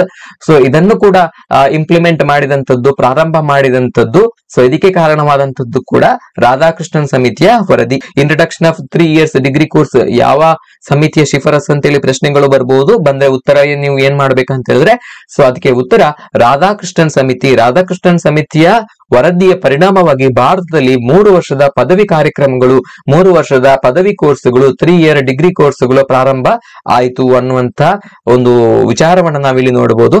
LED to the establishment of UGC, a statutory body for higher education. So ಈಗಾಗಲೇ ನಾನು ಹೇಳಿದಾಗೆ 1956ರಲ್ಲಿ ಭಾರತದ ಉನ್ನತ ಶಿಕ್ಷಣ ವ್ಯವಸ್ಥೆಯನ್ನ ನಿಯಂತ್ರಿಸುವಂತಹ ಒಂದು ಸ್ವಾಯತ್ತ ಸಂಸ್ಥೆ, ಸರ್ಕಾರದ ಅಧೀನದಲ್ಲಿ ಬರುವಂತಹ ಒಂದು ಸ್ವಾಯತ್ತ ಸಂಸ್ಥೆ ಯುಜಿಸಿ, ವಿಶ್ವವಿದ್ಯಾನಿಲಯಗಳ ಧನ ಸಹಾಯ ಆಯೋಗ, ಯೂನಿವರ್ಸಿಟಿ ಗ್ರಾಂಟ್ ಕಮಿಷನ್ ಸ್ಥಾಪನೆಯಾಗಲಿಕ್ಕೆ ಕೂಡ ಪ್ರಮುಖವಾಗಿರುವಂತಹ ಕಾರಣ ಈ ರಾಧಾಕೃಷ್ಣನ್ ಸಮಿತಿಯ ವರದಿ. And emphasise the importance of liberal education and research, ಅಂದ್ರೆ ಉದಾರ ಶಿಕ್ಷಣ ಮತ್ತು ಸಂಶೋಧನೆಯ ಮಹತ್ವವನ್ನ ಕೂಡ ಇಲ್ಲಿ ಈ ಸಮಿತಿಯ ವರದಿ ಒತ್ತಿ ಹೇಳ್ತಾರೆ. Influence the development of universities and colleges in India, ಭಾರತದಲ್ಲಿ ಹೆಚ್ಚು ಕಾಲೇಜುಗಳ ಸ್ಥಾಪನೆಗೆ, ಉನ್ನತ ಶಿಕ್ಷಣ ವ್ಯವಸ್ಥೆಯ ಬೆಳವಣಿಗೆ ಕಾರಣವಾಗಿದ್ದಂಥದ್ದು ಈ ರಾಧಾಕೃಷ್ಣ ವರದಿಯ ಸಮಿತಿ. ಹಾಗೆಯೇ focused attention on teacher training and faculty development, ಈಗಾಗಲೇ ನಾನು ಹೇಳಿದಾಗೆ ವಿದ್ಯಾರ್ಥಿಗಳಿಗೆ ಗುಣಮಟ್ಟವಾದಂತಹ ಶಿಕ್ಷಣವನ್ನ ಕೊಡ್ಲಿಕ್ಕೆ ಅಲ್ಲಿ ಗುಣಮಟ್ಟವಾದಂತಹ ಶಿಕ್ಷಕರನ್ನು ಕೂಡ ನಾವು ತಯಾರು ಮಾಡುವಂತದ್ದು ತುಂಬಾನೇ ಅವಶ್ಯಕ. ಕ್ವಾಲಿಫೈಡ್ ಟೀಚರ್ಸ್ ಬೇಕು, ಅವರಿಗೆ ಪ್ರೊಫೆಷನಲ್ ಸ್ಕಿಲ್ಸ್ ಬೇಕು. ಸೊ ಅವರಿಗೆ ಟ್ರೈನಿಂಗ್ ಗಳನ್ನ ಒದಗಿಸಬೇಕು. ಅವರ ಆಗುಹೋಗುಗಳಿಗೆ ಅನುಗುಣವಾಗಿ, ಪಠ್ಯಕ್ರಮಕ್ಕೆ ಅನುಗುಣವಾಗಿ ತರಬೇತಿಯನ್ನ ಒದಗಿಸಬೇಕು ಅನ್ನುವಂತಹ ಒಂದು ಶಿಫಾರಸನ್ನ ಮಾಡಿದಂತದ್ದು ಕೂಡ ಈ ಸಮಿತಿ. ಹಾಗಾಗಿ ಭಾರತದ ಶಿಕ್ಷಣ ವ್ಯವಸ್ಥೆಯಲ್ಲಿ ಆಮೂಲಾಗ್ರವಾದಂತಹ ಒಂದು ಕ್ರಾಂತಿಕಾರಿಯಾದಂತಹ ಬದಲಾವಣೆಗಳಿಗೆ ಕಾರಣವಾದಂತಹ ಸಮಿತಿ ಯಾವುದಪ್ಪ ಅಂತ ಹೇಳಿದ್ರೆ ಅದು ರಾಧಾಕೃಷ್ಣನ್ ಸಮಿತಿ ಅಂತ ಹೇಳ್ಬೋದು. ಸಾಕಷ್ಟು ಸುಧಾರಣೆಗಳನ್ನ ಮಾಡ್ತದೆ. ಸೊ ಈ ರಾಧಾಕೃಷ್ಣನ್ ಸಮಿತಿ ಮಾಡಿದಂತಹ ಶಿಫಾರಸು ಅಥವಾ ಮಾಡಿದಂತಹ ಏನು ಶಿಕ್ಷಣ ವ್ಯವಸ್ಥೆಯಲ್ಲಿ ಮಾಡಿದಂತಹ ಕ್ರಾಂತಿ ಏನಿದೆ, ಸೊ ಅದರ ಪರಿಣಾಮವನ್ನ ನಾವು ಈಗ ಕೂಡ ನೋಡ್ತಿದ್ದೇವೆ. ಸೊ ನೆಕ್ಸ್ಟ್ ಇನ್ನೊಂದು ಕಮಿಷನ್ ಬರ್ತದೆ 1952ರಲ್ಲಿ ಮುದಲಿಯಾರ್ ಕಮಿಷನ್ ಅನ್ನ ರಚಿಸ್ತಾರೆ ಸರ್ಕಾರ. So officially known as the secondary education commission. ಇದು ಸೊ ಇದರ ನೇತೃತ್ವವನ್ನ doctor A Lakshman Swami Mudaliar. So ಹಾಗಾಗಿ ಈ ಮುದಲಿಯರ್ ಆಯೋಗ, ಮುದಲಿಯರ್ ಕಮಿಷನ್ ಅನ್ನುವಂತ ಹೆಸರು ಬಂದಿರುವಂತದ್ದು. ಸೊ ಈ ಸಮಿತಿ ಏನು ಶಿಫಾರಸುಗಳನ್ನ ಮಾಡ್ತದೆ ಅಂತ ಹೇಳಿದ್ರೆ, ಎಕ್ಸ್ಪಾನ್ಷನ್ ಆಫ್ ಸೆಕೆಂಡರಿ ಎಜುಕೇಶನ್ ಅನ್ನು ಇನ್ನಷ್ಟು ವಿಸ್ತರಣೆ ಮಾಡುವಂತದ್ದು, ಗ್ರಾಮೀಣ ಪ್ರದೇಶಗಳಿಗೆ ಕೂಡ ಸೆಕೆಂಡರಿ ಎಜುಕೇಶನ್ ಅನ್ನ ವಿಸ್ತರಣೆ ಮಾಡುವಂತದ್ದು, ಆ ಮುಖಾಂತರ ಗ್ರಾಮೀಣ ಪ್ರದೇಶದ ಜನರು ಪ್ರೌಢ ಶಿಕ್ಷಣ ಸಿಗುವಂತ ರೀತಿಯಲ್ಲಿ ನೋಡಿಕೊಳ್ಳುವಂತಹ ವ್ಯವಸ್ಥೆಯನ್ನ ಸರ್ಕಾರಕ್ಕೆ ಮಾಡುವಂತೆ ಈ ಒಂದು ಸಮಿತಿ ಅಥವಾ ಆಯೋಗ ಹೇಳ್ತದೆ. ಹಾಗೆಯೇ emphasis on vocational and technical education, ವೃತ್ತಿ ಆಧಾರಿತ ಮತ್ತು ತಂತ್ರಜ್ಞಾನ ಆಧಾರಿತ ಶಿಕ್ಷಣಕ್ಕೆ, ತಾಂತ್ರಿಕ ಶಿಕ್ಷಣಕ್ಕೆ ಹೆಚ್ಚಿನ ಒತ್ತನ್ನು ಕೊಡ್ತದೆ. ಇಂಟ್ರೊಡಕ್ಷನ್ ಆಫ್ ಮಲ್ಟಿಪರ್ಪಸ್ ಸ್ಕೂಲ್, ವಿವಿಧೋದ್ದೇಶ ಶಾಲೆಗಳನ್ನ ತೆರೆಯುವತ್ತ ಹೆಚ್ಚಿನ ಗಮನವನ್ನು ಕೊಡ್ತದೆ. ಜೀವನದ ಕೌಶಲ್ಯಗಳನ್ನ ಕಲಿಸುವಂತಹ ಶಾಲೆಗಳನ್ನ ತೆರೆಯುವತ್ತ ಸರ್ಕಾರಕ್ಕೆ ಗಮನ ಕೊಡಬೇಕು ಅನ್ನುವಂತಹ ವಿಚಾರವನ್ನ ಮುಂದಿಡ್ತದೆ. ಹಾಗೆಯೇ improvement in teacher training and working condition, ಶಿಕ್ಷಕರ ತರಬೇತಿ ಮತ್ತು ಕೆಲಸದ ಸ್ವಭಾವವನ್ನ ಇನ್ನಷ್ಟು ಇಂಪ್ರೂವ್ ಮಾಡಬೇಕು, ಇನ್ನಷ್ಟು ಸುಧಾರಣೆಯನ್ನ ಮಾಡಬೇಕು ಅನ್ನುವಂತ ಒಂದು ಶಿಫಾರಸನ್ನ ಮಾಡ್ತದೆ. ಹಾಗೆಯೇ curriculum reforms and text book development, ಪಠ್ಯಕ್ರಮದಲ್ಲಿ ಸುಧಾರಣೆಯನ್ನ ಮಾಡುವಂತದ್ದು. ಸೊ ಈ ವಿಚಾರದ ಮೇಲೆ ಕೂಡ ಗಮನವನ್ನು ಕೊಡ್ತದೆ. Encouragement of physical education and extra curricular activities, so ಪಠ್ಯದ ಚಟುವಟಿಕೆಯ ಜೊತೆಗೆ ದೈಹಿಕ ಶಿಕ್ಷಣ ಮತ್ತು ಪಠ್ಯೇತರ ಚಟುವಟಿಕೆಗಳಿಗೆ ಕೂಡ ಹೆಚ್ಚಿನ ಗಮನವನ್ನ ಕೊಡಬೇಕು. ಅದಕ್ಕಾಗಿ ಪಠ್ಯಕ್ರಮಗಳ ಮುಖಾಂತರವೇ ಇಂತಹ ವಿಚಾರಗಳನ್ನ ಅಳವಡಿಸಿಕೊಳ್ಬೇಕು ಅನ್ನುವಂತಹ ಒಂದು ಶಿಫಾರಸನ್ನ ಕೂಡ ಈ ಮುದಲಿಯರ್ ಕಮಿಷನ್ ಮಾಡ್ತದೆ. Establishment of district boards for secondary education, so ಇದು ಪ್ರಮುಖವಾಗಿರುವಂತದ್ದು. ಸೊ ಈಗ ನಾವು ಏನು ಸ್ಟೇಟ್ ಬೋರ್ಡ್ ಇದೆ, ಸೊ ಅದೇ ತರ ಡಿಸ್ಟ್ರಿಕ್ಟ್ ಬೋರ್ಡ್ ಗಳನ್ನ ಕೂಡ ಮಾಡಬೇಕು. ಸೆಕೆಂಡರಿ ಎಜುಕೇಶನ್ ಗೆ ಸಂಬಂಧಪಟ್ಟ ಹಾಗೆ ಡಿಸ್ಟ್ರಿಕ್ಟ್ ಬೋರ್ಡ್ ಗಳನ್ನು ಕೂಡ ಮಾಡಬೇಕು. ಆಯಾ ಜಿಲ್ಲೆಗಳಲ್ಲಿ ಡಿಸ್ಟ್ರಿಕ್ಟ್ ಬೋರ್ಡ್ ಗಳನ್ನ ಕೂಡ ಶಿಕ್ಷಣಕ್ಕೆ ಸಂಬಂಧಪಟ್ಟ ಹಾಗೆ, ಪ್ರಮುಖವಾಗಿ ಸೆಕೆಂಡರಿ ಎಜುಕೇಶನ್ ಗೆ ಸಂಬಂಧಪಟ್ಟ ಹಾಗೆ ಮಾಡಬೇಕು ಅನ್ನುವಂತ ಒಂದು ಶಿಫಾರಸನ್ನು ಕೂಡ ಈ ಒಂದು ಆಯೋಗ ಮಾಡ್ತದೆ. ಇದು ಪ್ರಮುಖವಾಗಿರುವಂತಹ ಶಿಫಾರಸುಗಳು. ಸೊ ಇದರಿಂದ ಭಾರತ ಶಿಕ್ಷಣ ವ್ಯವಸ್ಥೆಯಲ್ಲಿ ಏನೆಲ್ಲ ಬದಲಾವಣೆಗಳಾಯ್ತು, ಏನೆಲ್ಲ ಪರಿಣಾಮಗಳು ಆಯ್ತು ಅಂತ ಹೇಳಿದ್ರೆ, it shaped India secondary education policy and structure, ಭಾರತದ ಪ್ರೌಢ ಶಿಕ್ಷಣದಲ್ಲಿ ಸಾಕಷ್ಟು ಬದಲಾವಣೆಗಳಿಗೆ ಕಾರಣ ಆಯಿತು. ಪ್ರೌಢ ಶಿಕ್ಷಣಕ್ಕೆ ಹೊಸ ರೂಪವನ್ನ ಕೊಟ್ಟುವಂತ ಕೆಲಸವನ್ನ ಈ ಒಂದು ಸಮಿತಿಯ ವರದಿ ಮಾಡಿತು. Led to the expansion of secondary education and increase in enrolment, ಪ್ರೌಢ ಶಿಕ್ಷಣದ ಕಡೆಗೆ ಹೆಚ್ಚಿನ ಒತ್ತನ್ನ ಕೊಟ್ಟಂತಹ ಪರಿಣಾಮ ವಿದ್ಯಾರ್ಥಿಗಳು ಪ್ರೌಢ ಶಿಕ್ಷಣವರೆಗೆ ಶಿಕ್ಷಣವನ್ನ ಒಂದು ಮುಂದುವರಿಸುವಂತಹ ಅವಕಾಶವನ್ನ ಕೂಡ ಮಾಡಿಕೊಳ್ತು. ಹೆಚ್ಚಿನ ದಾಖಲಾತಿ ಆಗುವ ಹಾಗೆ ಕೂಡ ಈ ಒಂದು ಸಮಿತಿಯ ವರದಿ ಪರಿಣಾಮವನ್ನ ಬೀರಿತು. Emphasise the importance of vocational and technical education, ಈಗಾಗಲೇ ಹೇಳಿದಾಗೆ ವೃತ್ತಿ ಆಧಾರಿತ ಮತ್ತು ತಾಂತ್ರಿಕ ಶಿಕ್ಷಣಕ್ಕೆ ಹೆಚ್ಚಿನ ಮಹತ್ವವನ್ನ ಕೊಟ್ಟಿದೆ. Influence the development of multipurpose schools and curriculum reforms, ಪಠ್ಯಕ್ರಮದಲ್ಲಿ ಸುಧಾರಣೆಗಳು, ಹಾಗೇನೆ ವಿವಿಧೋದ್ದೇಶ ಶಾಲೆಗಳನ್ನು ತೆರೆಯುವಂತದ್ದು, ವಿದ್ಯಾರ್ಥಿಗಳಿಗೆ ಜೀವನದ ಕೌಶಲ್ಯವನ್ನ ಕಲಿಸುವಂತಹ ಶಾಲೆಗಳನ್ನ ತೆರೆಯುವ ಬಗ್ಗೆ ಹೆಚ್ಚಿನ ಒತ್ತನ್ನ ಕೊಟ್ಟಿತು. Focused attention on teacher training and working condition, ಈಗಾಗಲೇ ನಾನು ಹೇಳಿದಾಗೆ ಶಿಕ್ಷಕರ ತರಬೇತಿಯ ಕಡೆಗೆ ಕೂಡ ಹೆಚ್ಚಿನ ಗಮನವನ್ನ ಕೊಡಬೇಕು ಸರ್ಕಾರಗಳು ಅನ್ನುವಂತ ಒಂದು ವಿಚಾರವನ್ನ ಕೂಡ ಈ ಒಂದು ಸಮಿತಿ ಮುಂದಿಡ್ತದೆ. ಸೊ ಮುಂದಕ್ಕೆ ರಚನೆಯಾದಂತಹ ಒಂದು ಆಯೋಗ ಕೊಠಾರಿ ಆಯೋಗ ಅಥವಾ ಕೊಠಾರಿ ಕಮಿಷನ್ ಅಂತ ಹೇಳಿ ಕರ್ತವೆ. 1964ರಲ್ಲಿ ರಚನೆಯಾದಂತಹ ಒಂದು ಆಯೋಗ ಕೊಠಾರಿ ಕಮಿಷನ್. ಸೊ ನೋಡಿ, the Kothari commission is officially non as the education commission. So ಈ ಕೊಠಾರಿ ಕಮಿಷನ್ ಅನ್ನ ಶಿಕ್ಷಣ ಆಯೋಗ ಅಂತ ಹೇಳಿ ಕೂಡ ಕರೀತಾರೆ. Officially it is known as education commission. It was a landmark commission established by the Indian government to review and recommend reforms in the country's education system. ಭಾರತದಲ್ಲಿ ಶಿಕ್ಷಣ ವ್ಯವಸ್ಥೆಯ ಸುಧಾರಣೆಗಳನ್ನ ಮಾಡುವಂತದ್ದು, ಹಾಗೇನೆ ಈಗಾಗಲೇ ಶಿಕ್ಷಣ ಕ್ಷೇತ್ರದಲ್ಲಿ ಮಾಡಿದಂತಹ ಸುಧಾರಣೆಯನ್ನ ಮೇಲುಸ್ತುವಾರಿ ಮಾಡ್ಲಿಕ್ಕೆ, ಆ ಒಂದು ಸುಧಾರಣೆ ಎಷ್ಟರ ಮಟ್ಟಿಗೆ ಇಂಪ್ಯಾಕ್ಟ್ ಆಗಿದೆ, ಎಷ್ಟರ ಮಟ್ಟಿಗೆ ಅನುಷ್ಠಾನ ಆಗಿದೆ ಅನ್ನುವಂತ ಒಂದು ರಿವ್ಯೂ ಅನ್ನ ಮಾಡ್ಲಿಕ್ಕೆ ಬೇಕಾಗಿ ಈ ಒಂದು ಸಮಿತಿಯನ್ನ ರಚನೆ ಮಾಡಲಾಯಿತು. ಸೊ ಇದೊಂದು ತಾತ್ಕಾಲಿಕ ಆಯೋಗ, ಎಥಾಕ್ ಕಮಿಷನ್ ಅಂತ ಹೇಳಿ ಕರೀತೇವೆ, ಎಥಾಕ್ ಕಮಿಷನ್. ಸೊ ಎಥಾಕ್ ಕಮಿಷನ್ ಅಂತ ಹೇಳಿದ್ರೆ, ಸೊ ಯಾವುದೇ ಒಂದು ನಿರ್ದಿಷ್ಟ ಉದ್ದೇಶದೊಂದಿಗೆ ಒಂದು ಆಯೋಗವನ್ನ ರಚಿಸ್ತಾರೆ. ಸೊ ಆ ಆಯೋಗದ ನಿರ್ದಿಷ್ಟವಾದಂತಹ ಏನು ಸರ್ಕಾರ ಕೊಟ್ಟಂತಹ ಟಾಸ್ಕ್ ಗಳನ್ನ ಕಂಪ್ಲೀಟ್ ಮಾಡಿದ ನಂತರ, ಸೊ ಅದರ ಉದ್ದೇಶ ಈಡೇರಿದ ನಂತರ ಆ ಒಂದು ಆಯೋಗವನ್ನ ವಿಸರ್ಜಿಸಲಾಗ್ತದೆ. ಸೊ ಇಂತಹ ಆಯೋಗವನ್ನ ನಾವು ಎಥಾಕ್ ಕಮಿಷನ್ ಅಂತ ಹೇಳಿ ಕರಿತೇವೆ. ಸೊ ಇದು ಪರ್ಮನೆಂಟ್ ಕಮಿಷನ್ಗಳಲ್ಲ. ಸೊ ನಮ್ಮ ಚುನಾವಣಾ ಆಯೋಗ ಆಗಿರ್ಬೋದು, ಅಥವಾ ಪಬ್ಲಿಕ್ ಸರ್ವಿಸ್ ಕಮಿಷನ್ ಆಗಿರ್ಬೋದು, ಲೋಕಸೇವಾ ಆಯೋಗ ಆಗಿರ್ಬೋದು, ಸೊ ಈ ತರ ಇದು ಪರ್ಮನೆಂಟ್ ಕಮಿಷನ್ ಅಲ್ಲ. ಸೊ ತಾತ್ಕಾಲಿಕವಾಗಿ ಯಾವುದೋ ಒಂದು ಉದ್ದೇಶದ ಮೇಲೆ ರಚಿತವಾದಂತಹ ಒಂದು ಆಯೋಗ. ಸೊ ಅದರ ಸ್ಥಾಪನೆಯಾದಂತಹ ಉದ್ದೇಶ ಈಡೇರಿದ ನಂತರ ಆ ಆಯೋಗವನ್ನ ವಿಸರ್ಜಿಸಲಾಗ್ತದೆ, ಡಿಸಾಲ್ವ್ ಮಾಡಲಾಗ್ತದೆ. It can be dissolve. So ಈ ಕೊಠಾರಿ ಕಮಿಷನ್ ನ ಅಧ್ಯಕ್ಷತೆಯನ್ನ ಡಾಕ್ಟರ್ ದೌಲತ್ ಸಿಂಗ್ ಕೊಠಾರಿ, ಸೊ ಇವರು ಪ್ರಖ್ಯಾತ ವಿಜ್ಞಾನಿ ಮತ್ತು ಶಿಕ್ಷಣ ತಜ್ಞರಾಗಿದ್ರು. ಸೊ ಇವರ ನೇತೃತ್ವದಲ್ಲಿ ಈ ಒಂದು ಆಯೋಗವನ್ನ ರಚಿಸಿದ್ರಿಂದ ಈ ಆಯೋಗಕ್ಕೆ ಕೊಠಾರಿ ಕಮಿಷನ್ ಅನ್ನುವಂತ ಒಂದು ಹೆಸರು ಬಂತು.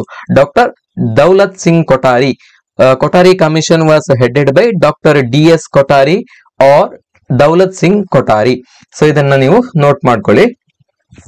ಸೊ ಈ ಸಮಿತಿ ಏನೆಲ್ಲ ಶಿಫಾರಸುಗಳನ್ನ ಮಾಡ್ತು ಸರ್ಕಾರಕ್ಕೆ ಅಂತೇಳಿ ನಾವು 1 by 1 ಇಲ್ಲಿ ನೋಡ್ತಾ ಹೋಗೋಣ.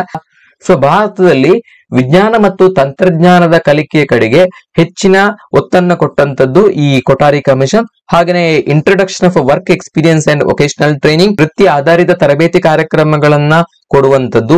ಸೊ ಇದನ್ನ ಕೂಡ ಆರಂಭ ಮಾಡಿದಂತದ್ದು, ಇದಕ್ಕೆ ಕಾರಣವಾದಂತದ್ದು ಕೂಡ ಕೊಠಾರಿ ಕಮಿಷನ್ ನ ಶಿಫಾರಸು. Expansion of higher education and research, ಭಾರತದಲ್ಲಿ ಉನ್ನತ ಶಿಕ್ಷಣ ಮತ್ತು ಸಂಶೋಧನೆಯನ್ನ ಇನ್ನಷ್ಟು ವಿಸ್ತರಣೆಗೊಳಿಸುವಂತದ್ದು, ಗ್ರಾಮೀಣ ಪ್ರದೇಶಗಳಿಗೆ ಕೂಡ ವಿಸ್ತರಿಸುವಂತದ್ದು, ಸಮಾಜದ ಎಲ್ಲ ವರ್ಗಗಳಿಗೆ ಕೂಡ ಶಿಕ್ಷಣವನ್ನ ತಲುಪಿಸುವಂತಹ, ಪ್ರಮುಖವಾಗಿ ಉನ್ನತ ಶಿಕ್ಷಣವನ್ನ ತಲುಪಿಸುವಂತಹ ಕೆಲಸವನ್ನ ಈ ಕೊಠಾರಿ ಆಯೋಗದ ಶಿಫಾರಸು ಮಾಡ್ತದೆ. ಹಾಗಾಗಿ ಉನ್ನತ ಶಿಕ್ಷಣ ವ್ಯವಸ್ಥೆಯಲ್ಲಿ ಆದಂತಹ ಒಂದು ಈ ಕ್ರಾಂತಿಕಾರಿ ಬದಲಾವಣೆಗಳಿಗೆ ಈ ಕೊಠಾರಿ ಕಮಿಷನ್ ನ ಕೊಡುಗೆ ಸಾಕಷ್ಟು ಇದೆ. ಸೊ ಅದನ್ನ ನಾವು ಸ್ಮರಿಸಿಕೊಳ್ಳಲೇಬೇಕು. Important improvement in teacher training and conditions. So ಈ ಹಿಂದೆ ರಚನೆಯಾದಂತಹ ಆಯೋಗಗಳು ಹೇಳಿದ ಹಾಗೆ ಶಿಕ್ಷಕರಿಗೆ ಉತ್ತಮವಾದಂತಹ ತರಬೇತಿ ಕಾರ್ಯಕ್ರಮಗಳನ್ನ ಏರ್ಪಡುವಂತದ್ದು, ಅವರ ಕೆಲಸದ ಸ್ಥಳಗಳಲ್ಲಿ ಅವರಿಗೆ ಬೇಕಾದಂತಹ ಪೂರಕ ವಾತಾವರಣಗಳನ್ನ ಒದಗಿಸುವಂತದ್ದು, ಈ ಎಲ್ಲ ವಿಚಾರಗಳಿಗೆ ಶಿಫಾರಸನ್ನ ಮಾಡ್ತದೆ ಈ ಕೊಠಾರಿ ಕಮಿಷನ್. ಹಾಗೆಯೇ curriculum reforms and text book development, ಪುಸ್ತಕ ಮತ್ತು ಪಠ್ಯಕ್ರಮದ ಸುಧಾರಣೆಗೆ ಹೆಚ್ಚಿನ ಮಹತ್ವವನ್ನ ಕೊಡ್ತದೆ. Establishment of national education system, ಒಂದು ರಾಷ್ಟ್ರೀಯ ಶಿಕ್ಷಣ ವ್ಯವಸ್ಥೆಯನ್ನ ರೂಪಿಸುವತ್ತ ಹೆಚ್ಚಿನ ಗಮನವನ್ನ ಕೊಡ್ತದೆ. Emphasis on education for social and national development, ಸಾಮಾಜಿಕ ಮತ್ತು ರಾಷ್ಟ್ರೀಯ ಅಭಿವೃದ್ಧಿಗೆ ಶಿಕ್ಷಣ ಅನ್ನುವಂತಹ ಒಂದು ಪರಿಕಲ್ಪನೆಯೊಂದಿಗೆ ವಿದ್ಯಾರ್ಥಿಗಳಿಗೆ ಶಿಕ್ಷಣವನ್ನ ಕೊಡಬೇಕು ಅನ್ನುವಂತಹ ಒಂದು ವಿಚಾರವನ್ನ ಸರ್ಕಾರದ ಮುಂದೆ ಇರ್ತದೆ. ಎಲ್ಲ ಶಿಫಾರಸುಗಳನ್ನ ಕೊಠಾರಿ ಕಮಿಷನ್ ಮಾಡ್ತದೆ. ಸೊ ಈ ಶಿಫಾರಸಿನ ಅನ್ವಯ ಭಾರತದ ಶಿಕ್ಷಣ ವ್ಯವಸ್ಥೆಯಲ್ಲಿ ಸಾಕಷ್ಟು ಬದಲಾವಣೆಗಳನ್ನ ಸರ್ಕಾರ ಮಾಡ್ತದೆ. So next we will discuss some of the notable outcomes made by Kothari commission. Kothari commission ನ ವರದಿಯ ಪರಿಣಾಮವಾಗಿ, ಕೊಠಾರಿ ಕಮಿಷನ್ ನ ಶಿಫಾರಸ್ಸಿನ ಪರಿಣಾಮವಾಗಿ ಭಾರತದ ಶಿಕ್ಷಣ ವ್ಯವಸ್ಥೆಯಲ್ಲಿ ಆದಂತಹ ಪ್ರಮುಖವಾಗಿರುವಂತಹ ಬದಲಾವಣೆಗಳು, ನಾವು ಗಮನಿಸಲೇಬೇಕಾದಂತಹ ಬದಲಾವಣೆಗಳನ್ನು ನಾವಿಲ್ಲಿ ಪಟ್ಟಿ ಮಾಡಬಹುದು. The establishment of the national council of educational research and training, ಅಂದ್ರೆ NCERT ಯ ಸ್ಥಾಪನೆಗೆ ಕಾರಣವಾದಂತದ್ದು ಕೂಡ ಈ ಕೊಠಾರಿ ಕಮಿಷನ್ ನ ಶಿಫಾರಸು. 1961ರಲ್ಲಿ NCERT ಯ ಸ್ಥಾಪನೆಯನ್ನ ಮಾಡಲಾಗ್ತದೆ. ಈ ಒಂದು NCERT ಯ ಸ್ಥಾಪನೆಗೆ ಕೂಡ ಕಾರಣ ಆದಂತದ್ದು, ಪ್ರಮುಖವಾಗಿ ಕಾರಣ ಆದಂತದ್ದು ಕೊಠಾರಿ ಕಮಿಷನ್ ನ ಶಿಫಾರಸು. ಈ ಪ್ರಶ್ನೆ ಬರಬಹುದು, NCERT ಯ ಸ್ಥಾಪನೆಗೆ ಕಾರಣವಾದಂತಹ ಕಮಿಷನ್ ಯಾವುದು ಮತ್ತು ಯಾವ ವರ್ಷದಲ್ಲಿ NCERT ಯ ಸ್ಥಾಪನೆ ಆಯಿತು ಅನ್ನುವಂತಹ ಪ್ರಶ್ನೆ ಬಂದ್ರೆ 1961ರಲ್ಲಿ NCERT ಯನ್ನ ಸ್ಥಾಪನೆ ಮಾಡಲಾಯಿತು. ಸೊ ಹಾಗೆ introduction of the 10+2+3 education system. So ಈಗ ನಾವು ಪ್ರಸ್ತುತ ನೋಡ್ತಾ ಇರುವಂತಹ 10+2+3 ಎಜುಕೇಶನ್ ಸಿಸ್ಟಮ್, ಈ ಒಂದು ಶಿಕ್ಷಣ ವ್ಯವಸ್ಥೆಯನ್ನ ಜಾರಿಗೊಳಿಸಲಿಕ್ಕೆ ಸರ್ಕಾರಕ್ಕೆ ಶಿಫಾರಸನ್ನ ಮಾಡಿದಂತದ್ದು ಕೂಡ ಈ ಕೊಠಾರಿ ಕಮಿಷನ್. ಸೊ ಹಾಗಾಗಿ ಇದು ವೆರಿ ವೆರಿ ಇಂಪಾರ್ಟೆಂಟ್ ಕಮಿಷನ್. ಭಾರತದ ಶಿಕ್ಷಣ ವ್ಯವಸ್ಥೆಯಲ್ಲಿ ಇಂದಿಗೂ ಕೂಡ ಈ ಸಮಿತಿ ಅಥವಾ ಈ ಆಯೋಗ ಕೊಟ್ಟಂತಹ ಶಿಫಾರಸನ್ನ ಅನುಸರಣೆ ಮಾಡಲಾಗ್ತದೆ. ಇದೇ ಶಿಕ್ಷಣ ಪದ್ಧತಿಯನ್ನ ಇವತ್ತಿಗೂ ಕೂಡ ಅನುಕರಣೆ ಮಾಡಲಾಗ್ತದೆ. ಹಾಗಾಗಿ ಭಾರತದ ಶಿಕ್ಷಣ ವ್ಯವಸ್ಥೆಯನ್ನ ಸುಧಾರಿಸಿದಂತಹ ಒಂದು ಪ್ರಮುಖವಾಗಿರುವಂತಹ ಒಂದು ಆಯೋಗ ಅಂತ ಹೇಳ್ಬಹುದು. ಈ 10+2+3 ಎಜುಕೇಶನ್ ಸಿಸ್ಟಮ್ ಏನಂತ ಹೇಳಿದ್ರೆ 10 ವರ್ಷಗಳವರೆಗೆ ಶಾಲಾ ಶಿಕ್ಷಣ up to 10th level. So ಶಾಲಾ ಶಿಕ್ಷಣ. ಸೊ ಇದಾದ ನಂತರ 2 ವರ್ಷದ ಹೈಯರ್ ಸೆಕೆಂಡರಿ ಎಜುಕೇಶನ್, 2 ವರ್ಷದ ಹೈಯರ್ ಎಜುಕೇಶನ್ ಸಿಸ್ಟಮ್ ಅಥವಾ PUC ಅಂತ ಹೇಳ್ಬಹುದು, 11 ಮತ್ತು 12ನೇ ತರಗತಿ. ಸೊ ಇದಾದ ನಂತರ 3 ವರ್ಷಗಳ ಪದವಿ course. Which commission has proposed 10+2+3 education system in India ಅಂತ ಕೇಳಿದ್ರೆ ನೀವು ಅದಕ್ಕೆ ಕೊಠಾರಿ ಕಮಿಷನ್ ಅಂತೇಳಿ ಉತ್ತರವನ್ನ ಬರೀಬೇಕು. ಹಾಗಾಗಿ very very important. The expansion of higher education and research institution, ಭಾರತದಲ್ಲಿ ಉನ್ನತ ಶಿಕ್ಷಣ ಸಂಸ್ಥೆಗಳು ಮತ್ತು ವಿಶ್ವವಿದ್ಯಾನಿಲಯಗಳನ್ನ ಇನ್ನಷ್ಟು ವಿಸ್ತರಣೆ ಮಾಡಿದಂತದ್ದು, ಗ್ರಾಮೀಣ ಪ್ರದೇಶದಲ್ಲಿ ಕೂಡ ಈ ವಿಶ್ವವಿದ್ಯಾನಿಲಯಗಳನ್ನ ಸ್ಥಾಪನೆ ಮಾಡಬೇಕು ಅನ್ನುವಂತ ಒಂದು ವಿಚಾರವನ್ನ ಸರ್ಕಾರಕ್ಕೆ ಹೇಳಿದಂತದ್ದು ಈ ಕೊಠಾರಿ ಕಮಿಷನ್. ಸೊ ಇದಾದ ನಂತರ 1976ರಲ್ಲಿ ಒಂದು ಪ್ರಮುಖವಾಗಿರುವಂತಹ ಬದಲಾವಣೆ ಆಗ್ತದೆ. ಸೊ ಅದು ಸಾಂವಿಧಾನಿಕ ತಿದ್ದುಪಡಿಯ ಮುಖಾಂತರ ಆದಂತಹ ಒಂದು ಬದಲಾವಣೆ.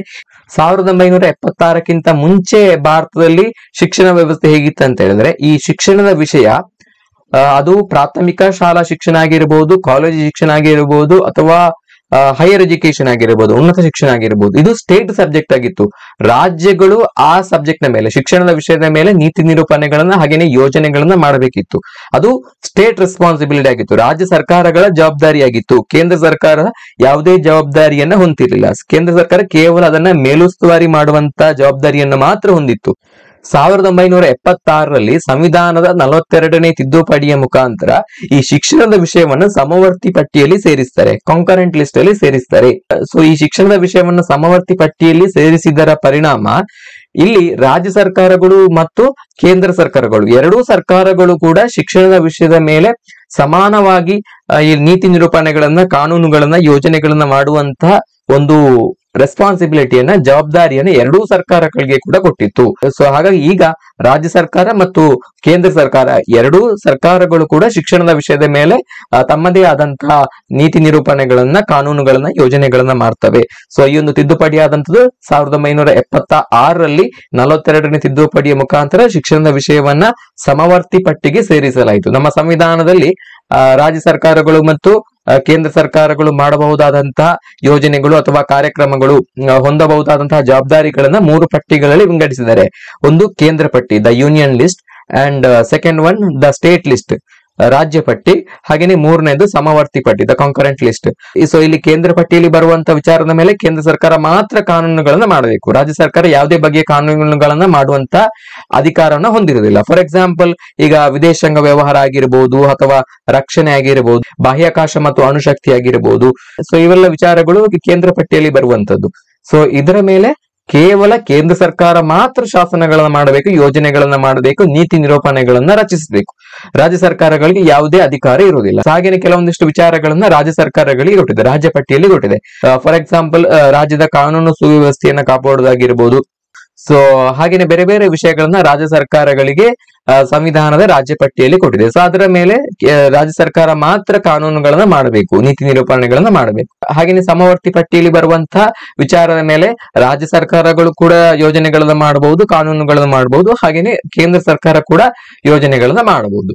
ಒಂದು ವೇಳೆ ರಾಜ್ಯ ಸರ್ಕಾರ ಮತ್ತು ಕೇಂದ್ರ ಸರ್ಕಾರ ಮಾಡಿದಂತಹ ಕಾನೂನುಗಳ ಮೇಲೆ ಏನಾದ್ರೂ ಭಿನ್ನಾಭಿಪ್ರಾಯಗಳು ಉಂಟಾದ್ರೆ, ಸೊ ಅಂತಹ ಸಂದರ್ಭದಲ್ಲಿ ಕೇಂದ್ರ ಸರ್ಕಾರ ಮಾಡಿದಂತಹ ಕಾನೂನುಗಳೇ ಊರ್ಜಿತ ಆಗ್ತವೆ, ಅಂತಹ ಯೋಜನೆಗಳೇ ಊರ್ಜಿತ ಆಗ್ತವೆ. ಈ ತರ ವ್ಯವಸ್ಥೆಯನ್ನು ನಮ್ಮ ಸಂವಿಧಾನದಲ್ಲಿ ಮಾಡಿರುವಂತದ್ದು. ಸೊ ಹಾಗಾಗಿ 1976ರಿಂದ ಶಿಕ್ಷಣದ ವಿಷಯ ಎರಡೂ ಸರ್ಕಾರಗಳಿಗೆ ಕೂಡ ಬರ್ತದೆ, ಕೇಂದ್ರ ಸರ್ಕಾರಕ್ಕೆ ಕೂಡ ಬರ್ತದೆ, ರಾಜ್ಯ ಸರ್ಕಾರಕ್ಕೆ ಕೂಡ ಬರ್ತದೆ. ಎರಡೂ ಸರ್ಕಾರಗಳು ತಮ್ಮದೇ ಆದಂತಹ ಯೋಜನೆಗಳನ್ನ, ಕಾನೂನುಗಳನ್ನ ಮಾಡುವಂತ ಅಧಿಕಾರವನ್ನ ಹೊಂದಿರ್ತಾರೆ. ಸೊ ಇದು ಒಂದು ಪ್ರಮುಖವಾಗಿರುವಂತಹ ಬದಲಾವಣೆ ಅಂತ ಹೇಳ್ಬೋದು. ನ್ಯಾಷನಲ್ ಪಾಲಿಸಿ ಆನ್ ಎಜುಕೇಶನ್ ಅಂತ ಮಾಡ್ತಾರೆ. ಸೊ ರಾಷ್ಟ್ರೀಯ ಶಿಕ್ಷಣ ನೀತಿ ಅಂತ ಹೇಳಿ ಮಾಡ್ತಾರೆ. Kothari commission followed by national policy on education, NPE, 1968ರಲ್ಲಿ ಮತ್ತು 1986ರಲ್ಲಿ ರಾಷ್ಟ್ರೀಯ ಶಿಕ್ಷಣ ನೀತಿಯನ್ನ ರೂಪಿಸಿದ್ದಾರೆ. ಕೊಠಾರಿ ಕಮಿಷನ್ 1966ರಲ್ಲಿ ತನ್ನ ವರದಿಯನ್ನು ಸರ್ಕಾರಕ್ಕೆ ಸಲ್ಲಿಸಿದೆ. ಸಾಕಷ್ಟು ಬದಲಾವಣೆಗಳಿಗೆ ಶಿಫಾರಸನ್ನ ಮಾಡ್ತದೆ. ಸೊ ಇದು ಒಂದು ರೆಕಮೆಂಡ್ ಅನ್ನ ಮಾಡ್ತದೆ. ನ್ಯಾಷನಲ್ ಪಾಲಿಸಿ ಆನ್ ಎಜುಕೇಶನ್ ಅನ್ನು ರೂಪಿಸಬೇಕು, ಸರ್ಕಾರಗಳು ರೂಪಿಸಬೇಕು, ರಾಷ್ಟ್ರೀಯ ಶಿಕ್ಷಣ ನೀತಿಯನ್ನ ರೂಪಿಸಬೇಕು. ಅದರ ಪ್ರಕಾರ 1968 ಹಾಗೂ 1986ರಲ್ಲಿ ರಾಷ್ಟ್ರೀಯ ಶಿಕ್ಷಣ ನೀತಿಯನ್ನ ರೂಪಿಸಲಾಯಿತು. So this emphasised on improving the quality of higher education level and also proposed imparting higher education by distance learning mode. So ಇದು ಉನ್ನತ ಶಿಕ್ಷಣ ವ್ಯವಸ್ಥೆಯಲ್ಲಿ ಸಾಕಷ್ಟು ಬದಲಾವಣೆಗಳಿಗೆ ಶಿಫಾರಸನ್ನ ಮಾಡ್ತದೆ ಈ ರಾಷ್ಟ್ರೀಯ ಶಿಕ್ಷಣ ನೀತಿ. ಸೊ ಹಾಗೇನೆ ದೂರ ಶಿಕ್ಷಣದ ಮುಖಾಂತರ ವಿದ್ಯಾರ್ಥಿಗಳಿಗೆ ಕಲಿಯುವಂತ ಅವಕಾಶವನ್ನ ಕೊಡುವಂತದ್ದು. ಅಂದ್ರೆ ಸೊ ಯಾರಿಗೆಲ್ಲ ರೆಗ್ಯುಲರ್ ಆಗಿ ಕಾಲೇಜಿಗೆ ಹೋಗಿ ಶಿಕ್ಷಣವನ್ನ ಪಡೆಯಲಿಕ್ಕೆ ಸಾಧ್ಯ ಇಲ್ಲ ಅಂತವರಿಗೆ ದೂರ ಶಿಕ್ಷಣದ ಮುಖಾಂತರ ಉನ್ನತ ಶಿಕ್ಷಣವನ್ನ ಒದಗಿಸುವಂತ ವ್ಯವಸ್ಥೆಯನ್ನು ಕೂಡ ಈ ರಾಷ್ಟ್ರೀಯ ಶಿಕ್ಷಣ ನೀತಿ ರೂಪಿಸುತ್ತದೆ. ಹಾಗೆ both policy suggested that 6% of our national income should be spent on education. ಈ ಎರಡೂ ಶಿಕ್ಷಣ ನೀತಿಗಳು 1968 ಹಾಗೂ 1986ರಲ್ಲಿ ಬಂದಂತ ಎರಡೂ ಶಿಕ್ಷಣ ನೀತಿಗಳು ಕೂಡ ಪ್ರತಿ ವರ್ಷ ನಮ್ಮ ರಾಷ್ಟ್ರೀಯ ಆದಾಯದ 6% ಶಿಕ್ಷಣ ಕ್ಷೇತ್ರಕ್ಕೆ ಮೀಸಲಿಡಬೇಕು, ಶಿಕ್ಷಣದಲ್ಲಿ ಆಗಬೇಕಾಗಿರುವಂತಹ ಸುಧಾರಣೆಗಳಿಗೆ, ಶಿಕ್ಷಣ ಕಾರ್ಯಕ್ರಮಗಳಿಗೆ ಅದನ್ನ ಮೀಸಲಿಡಬೇಕು ಅನ್ನುವಂತ ಒಂದು ಶಿಫಾರಸನ್ನ ಕೂಡ ಈ ಎರಡೂ ಶಿಕ್ಷಣ ನೀತಿಗಳು ಸರ್ಕಾರಕ್ಕೆ ಮಾಡ್ತವೆ. ಸೊ ನೆಕ್ಸ್ಟ್ 1992ರಲ್ಲಿ ಜ್ಞಾನಂ ಸಮಿತಿಯನ್ನ ರೂಪಿಸಲಾಯಿತು. ಸೊ ಇದರ ಅಧ್ಯಕ್ಷತೆಯನ್ನ ಡಾಕ್ಟರ್ VG ಜ್ಞಾನಂ, ಇವರು ಪ್ರಖ್ಯಾತ ಶಿಕ್ಷಣ ತಜ್ಞರು ಮತ್ತು ಅರ್ಥಶಾಸ್ತ್ರಜ್ಞರಾಗಿದ್ರು. ಇವರ ನೇತೃತ್ವದಲ್ಲಿ ಸರ್ಕಾರ ಜ್ಞಾನಂ ಸಮಿತಿಯನ್ನ ರಚಿಸುತ್ತದೆ 1992ರಲ್ಲಿ. ಸೊ ಈ ಸಮಿತಿಯನ್ನ ಅಫಿಷಿಯಲ್ ಆಗಿ committee on financing of higher education ಅಂತ ಹೇಳಿ ಕರೀತೇವೆ. 1992ರಲ್ಲಿ ರಚನೆಯಾದಂತಹ ಒಂದು ಸಮಿತಿ. ಕೀ ರೆಕಮೆಂಡೇಶನ್ಸ್ ಮೇಡ್ ಬೈ ಜ್ಞಾನಂ committee. Increase in government funding for higher education, ಉನ್ನತ ಶಿಕ್ಷಣ ವ್ಯವಸ್ಥೆಗೆ ಸರ್ಕಾರದಿಂದ ಹೆಚ್ಚು ಹೆಚ್ಚು ಅನುದಾನಗಳನ್ನು ಒದಗಿಸಬೇಕು ಅನ್ನುವಂತ ಒಂದು ಶಿಫಾರಸನ್ನ ಮಾಡ್ತದೆ. Introduction of student loans and scholarships, so ಇದು ಪ್ರಮುಖವಾಗಿ ವಿದ್ಯಾರ್ಥಿಗಳಿಗೆ ತನ್ನ ಉನ್ನತ ಶಿಕ್ಷಣವನ್ನ ಮುಂದುವರಿಸಲಿಕ್ಕೆ ವಿದ್ಯಾರ್ಥಿ ವೇತನ ಯೋಜನೆ ಹಾಗೇನೆ ಸಾಲ ಕೊಡುವಂತ ಶೈಕ್ಷಣಿಕ ಸಾಲ ಕೊಡುವಂತ ಯೋಜನೆಯನ್ನು ಕೂಡ ಸರ್ಕಾರ ಮಾಡಬೇಕು ಅನ್ನುವಂತ ಒಂದು ಶಿಫಾರಸನ್ನ ಕೂಡ ಈ ಒಂದು ಸಮಿತಿ ಮಾಡ್ತದೆ. ಸೊ ಇದು very very important, student loan and scholarship. So ಇದನ್ನ ರೆಕಮೆಂಡ್ ಮಾಡಿದಂತದ್ದು ಜ್ಞಾನಂ committee. Encouragement for private sector participation in higher education, so ಉನ್ನತ ಶಿಕ್ಷಣದಲ್ಲಿ ಖಾಸಗಿ ಸಹಭಾಗಿತ್ವಕ್ಕೆ ಕೂಡ ಅವಕಾಶವನ್ನ ಮಾಡಿಕೊಟ್ಟಂತದ್ದು ಜ್ಞಾನಂ ಸಮಿತಿ. ಖಾಸಗಿ ಶಿಕ್ಷಣ ಸಂಸ್ಥೆಗಳನ್ನ ತೆರೆಯಲಿಕ್ಕೆ ಅವಕಾಶವನ್ನ ಮಾಡಿಕೊಟ್ಟಂತದ್ದು. ಸೊ ಇದು ಉನ್ನತ ಶಿಕ್ಷಣದಲ್ಲಿ ಸಾಕಷ್ಟು ಬದಲಾವಣೆಗಳಿಗೆ ಕಾರಣ ಆಯಿತು. Establishment of national higher education financing corporation, so ಇಲ್ಲಿ national higher education financing corporation ಅನ್ನುವಂತ ಒಂದು ಹಣಕಾಸು ಸಂಸ್ಥೆಯನ್ನ ಶಿಕ್ಷಣಕ್ಕೆ ಬೇಕಾಗಿಯೇ, ಪ್ರಮುಖವಾಗಿ ಉನ್ನತ ಶಿಕ್ಷಣಕ್ಕಾಗಿಯೇ ಅನುದಾನವನ್ನ ಒದಗಿಸುವಂತ, ಹಣಕಾಸಿನ ನೆರವನ್ನ ಒದಗಿಸುವಂತ national higher education financing corporation ಅನ್ನ ಸ್ಥಾಪನೆಗೆ ಕಾರಣವಾದಂತದ್ದು ಕೂಡ ಈ ಸಮಿತಿಯ ವರದಿ. Improvement in internal resource generation by institutions, ಅಂದ್ರೆ ಸಂಸ್ಥೆಗಳಿಗೆ ತಮ್ಮ ಆಂತರಿಕ ಆದಾಯವನ್ನ ಗಳಿಸಿಕೊಳ್ಳಿಕ್ಕೆ ಕೂಡ ಹೆಚ್ಚಿನ ಶಿಫಾರಸನ್ನ ಮಾಡ್ತದೆ, ಒತ್ತನ್ನ ಕೊಡ್ತದೆ. Rationalisation of fees and student support services, so ಏಕರೂಪದ ಶುಲ್ಕ ಪದ್ಧತಿಯನ್ನ ಕೂಡ ಜಾರಿಗೆ ತಂದಂತದ್ದು ಈ ಸಮಿತಿಯ ವರದಿ. Emphasis on cost recovery and financial autonomy for institution, ಶೈಕ್ಷಣಿಕ ಸಂಸ್ಥೆಗಳಿಗೆ ಹಣಕಾಸಿನ ಸ್ವಾಯತ್ತತೆಯನ್ನ ಕೂಡ ಕೊಟ್ಟಂತದ್ದು ಈ ಸಮಿತಿಯ ಶಿಫಾರಸು. ಸೊ ಮುಂದೆ 1993ರಲ್ಲಿ ಯಶ್ಪಾಲ್ ಕಮಿಟಿಯನ್ನ ರಚನೆ ಮಾಡಲಾಯಿತು. Yashpal committee report is also known as the renewal of education report. So ಇದನ್ನ ರಿನ್ಯೂವಲ್ ಆಫ್ ಎಜುಕೇಶನ್ ರಿಪೋರ್ಟ್ ಅಂತ ಹೇಳಿ ಕೂಡ ಕರೀತಾರೆ. ಸೊ ಇದು 1993ರಲ್ಲಿ ತನ್ನ ವರದಿಯನ್ನ ಸರ್ಕಾರಕ್ಕೆ ಸಲ್ಲಿಸುತ್ತದೆ. It was chaired by professor Yashpal, a renowned Indian scientist and educator, ಪ್ರಖ್ಯಾತ ವಿಜ್ಞಾನಿ ಮತ್ತು ಶಿಕ್ಷಣ ತಜ್ಞರಾಗಿದ್ರು. ಯಶ್ಪಾಲ್ ರವರ ನೇತೃತ್ವದಲ್ಲಿ, ಪ್ರೊಫೆಸರ್ ಯಶ್ಪಾಲ್ ರವರ ನೇತೃತ್ವದಲ್ಲಿ ಈ ಒಂದು ಸಮಿತಿಯನ್ನ ಸರ್ಕಾರ ನೇಮಿಸುತ್ತದೆ. 1993ರಲ್ಲಿ ಈ ಒಂದು ಸಮಿತಿ ಸರ್ಕಾರಕ್ಕೆ ತನ್ನ ಶಿಫಾರಸುಗಳನ್ನು ಕೊಟ್ಟು ವರದಿಯನ್ನ ಕೊಡ್ತದೆ. The title of Yashpal committee report was learning without burden. So ಇದು ವೆರಿ ವೆರಿ ಇಂಪಾರ್ಟೆಂಟ್, ಒಂದ್ಸಲ ಕೆಸೆಟ್ ಪರೀಕ್ಷೆ ಕೇಳಿದ್ರು. So the title of Yashpal committee report, so learning without burden, ಶಿಕ್ಷಣ ವಿದ್ಯಾರ್ಥಿಗಳಿಗೆ ಹೊರೆಯಾಗಬಾರ್ದು, ಶಿಕ್ಷಣ ಶಿಕ್ಷೆ ಆಗಬಾರ್ದು ಅನ್ನುವಂತ ಒಂದು ವಿಚಾರವನ್ನ ಈ ಸಮಿತಿ ಪ್ರಮುಖವಾಗಿ ತನ್ನ ಶಿಫಾರಸಿನಲ್ಲಿ ಹೇಳ್ತದೆ. ಹಾಗಾಗಿ ಈ ಒಂದು ಸಮಿತಿಯ ವರದಿಯನ್ನ ಲರ್ನಿಂಗ್ ವಿದೌಟ್ ಬರ್ಡನ್, ಸೊ ಇದರ ಟೈಟಲ್ ಲರ್ನಿಂಗ್ ವಿದೌಟ್ ಬರ್ಡನ್ ಅಂತ ಹೇಳಿ ಕರೀತಾರೆ. ಸೊ ಏನೆಲ್ಲ ಶಿಫಾರಸುಗಳನ್ನ ಮಾಡ್ತದೆ ಅಂತ ಹೇಳಿದ್ರೆ, emphasis on value based education, ಮೌಲ್ಯಾಧಾರಿತ ಶಿಕ್ಷಣದ ಕಡೆಗೆ ಹೆಚ್ಚಿನ ಒತ್ತನ್ನು ಕೊಡ್ತದೆ. Holistic approach to education integrating science, humanities and social sciences, ವಿಜ್ಞಾನ ಆಗಿರ್ಬೋದು, ಕಲೆ ಆಗಿರ್ಬೋದು, ಹಾಗೇನೆ ಸಮಾಜ ಅಧ್ಯಯನಗಳಾಗಿರ್ಬೋದು. ಸೊ ಎಲ್ಲ ವಿಚಾರವನ್ನ ಒಂದೇ ಕಡೆ ಇಂಟಿಗ್ರೇಟೆಡ್ ಸ್ಟಡೀಸ್ ಗಳ ಮುಖಾಂತರ ಇಂಟಿಗ್ರೇಟೆಡ್ ಸ್ಟಡಿಯನ್ನ ಮಾಡುವಂತ ಒಂದು ವಿಚಾರವನ್ನ ಕೂಡ ಈ ಒಂದು ಸಮಿತಿಯ ಶಿಫಾರಸು ಮಾಡ್ತದೆ.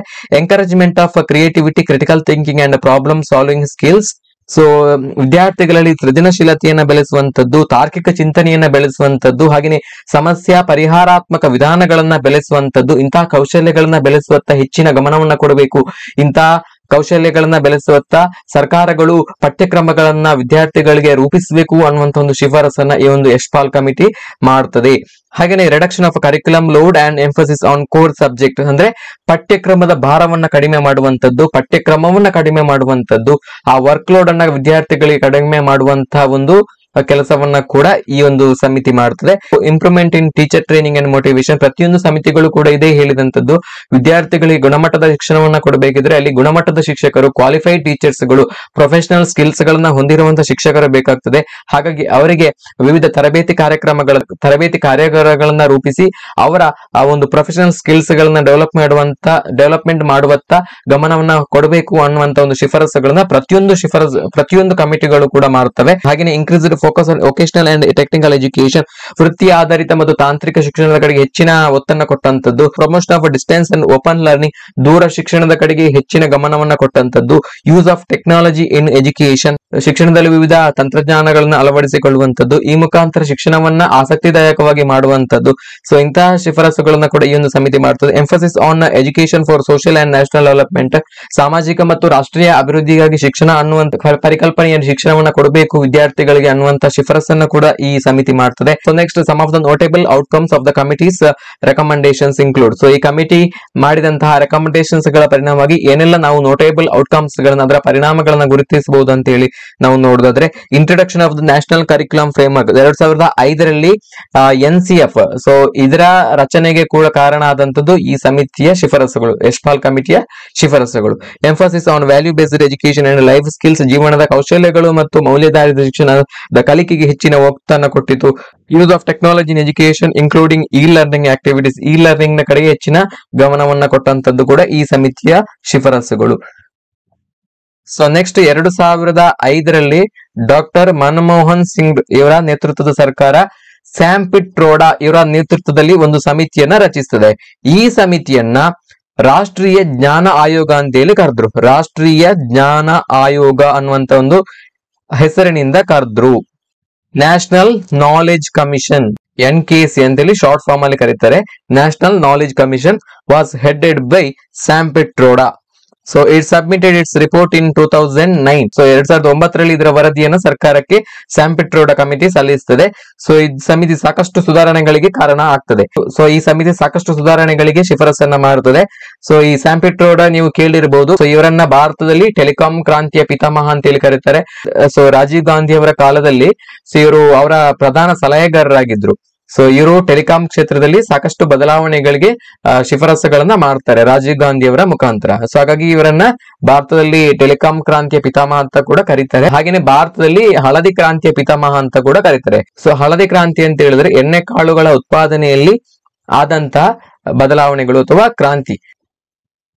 ಸೊ ಏನೆಲ್ಲ ಶಿಫಾರಸುಗಳನ್ನ ಈ ಒಂದು ಸ್ಯಾಮ್ ಪಿಟ್ರೋಡಾ ಕಮಿಟಿ ಮಾಡಿತು ಅಂತ ಹೇಳಿದ್ರೆ, some of the key recommendations are improving access to quality education, ಗುಣಮಟ್ಟದ ಶಿಕ್ಷಣಕ್ಕೆ ಹೆಚ್ಚಿನ ಒತ್ತನ್ನು ಕೊಡುವಂತದ್ದು. ಹಾಗೆಯೇ enhancing research and innovation, so ಅನುಸಂಧಾನ ಮತ್ತು ಸಂಶೋಧನೆಗೆ ಹೆಚ್ಚಿನ ಮಹತ್ವವನ್ನು ಕೊಡುವಂತದ್ದು. Fostering a knowledge based economy, ಅಂದ್ರೆ ಮೌಲ್ಯಾಧಾರಿತ ಜ್ಞಾನ ಆಧಾರಿತ ಒಂದು ಆರ್ಥಿಕ ಬೆಳವಣಿಗೆಗೆ ಹೆಚ್ಚಿನ ಮಹತ್ವವನ್ನು ಕೊಡುವಂತದ್ದು. Promoting digital literacy and IT enabled services, ಅಂದ್ರೆ ಶಿಕ್ಷಣದಲ್ಲಿ ಡಿಜಿಟಲೀಕರಣ ಮಾಡುವಂತದ್ದು, ಅಂದ್ರೆ ಡಿಜಿಟಲ್ ಲಿಟ್ರಸಿಯನ್ನ ಸಾಧಿಸುವಂತದ್ದು. IT enabled information technology enabled service ಗಳನ್ನ ಹೆಚ್ಚಾಗಿ ಬಳಕೆ ಮಾಡುವಂತದ್ದು. ಬೌದ್ಧಿಕತೆ ಬೆಳೆಯುವಂತಹ ಪಠ್ಯಕ್ರಮಗಳನ್ನ ರೂಪಿಸುವಂತದ್ದು. Encouraging public and private partnerships in education and research, ಅಂದ್ರೆ ಉನ್ನತ ಶಿಕ್ಷಣದಲ್ಲಿ ಮತ್ತು ಸಂಶೋಧನೆಯಲ್ಲಿ ಖಾಸಗಿ ಮತ್ತು ಸರ್ಕಾರಿ ಸಹಭಾಗಿತ್ವವನ್ನ ಮಾಡುವಂತದ್ದು, ಸಹಭಾಗಿತ್ವವನ್ನ ಬೆಳೆಸುವಂತಹ ಕೆಲಸವನ್ನ ಕೂಡ ಈ ಒಂದು ಸಮಿತಿಯ ಶಿಫಾರಸು ಮಾಡ್ತದೆ. Establishing national innovation council, national innovation council ಅನ್ನುವಂತ ಒಂದು ಸಂಸ್ಥೆಯನ್ನ ಹುಟ್ಟು ಹಾಕುವತ್ತ ಈ ಒಂದು ಶಿಫಾರಸು ಹೆಚ್ಚಿನ ಗಮನವನ್ನ ಕೊಡ್ತದೆ. ಇಂಪ್ಯಾಕ್ಟ್ಸ್ ಗಳು ಏನೆಲ್ಲ ಪರಿಣಾಮಗಳು ಆಯ್ತು ಅಂತೇಳಿ, ಇದು shaped India's knowledge and innovation agenda, ಶಿಕ್ಷಣ ವ್ಯವಸ್ಥೆಯ ಒಂದು ದೃಷ್ಟಿಕೋನವನ್ನ ಇದು ಬದಲಾಯಿಸಿತು. So led to the initiatives like national mission on education through ICT, NMEICT ಅನ್ನುವಂತಹ ಒಂದು ಹೊಸ ಅಭಿಯಾನದ ಪ್ರಾರಂಭಕ್ಕೆ ಕಾರಣ ಆಯಿತು. ಸೊ ಈ ಪ್ರಶ್ನೆ ಒಂದ್ಸಲ KCET ಪರೀಕ್ಷೆಯಲ್ಲಿ ಬಂದಿತ್ತು. The full form of NMEICT, national mission on education through ICT, ಗ್ರಾಮೀಣ ಪ್ರದೇಶದ ಶಿಕ್ಷಕರಿಗೆ ಮತ್ತು ವಿದ್ಯಾರ್ಥಿಗಳಿಗೆ ಸೊ ICT ಮುಖಾಂತರ ಶಿಕ್ಷಣದ ಸೌಲಭ್ಯವನ್ನು ಕೊಡುವಂಥದ್ದು. ಇನ್ಫಾರ್ಮೇಶನ್ ಅಂಡ್ ಕಮ್ಯುನಿಕೇಶನ್ ಟೆಕ್ನಾಲಜಿಯ ಮುಖಾಂತರ ಶಿಕ್ಷಣವನ್ನ ಕೊಡುವಂಥದ್ದು.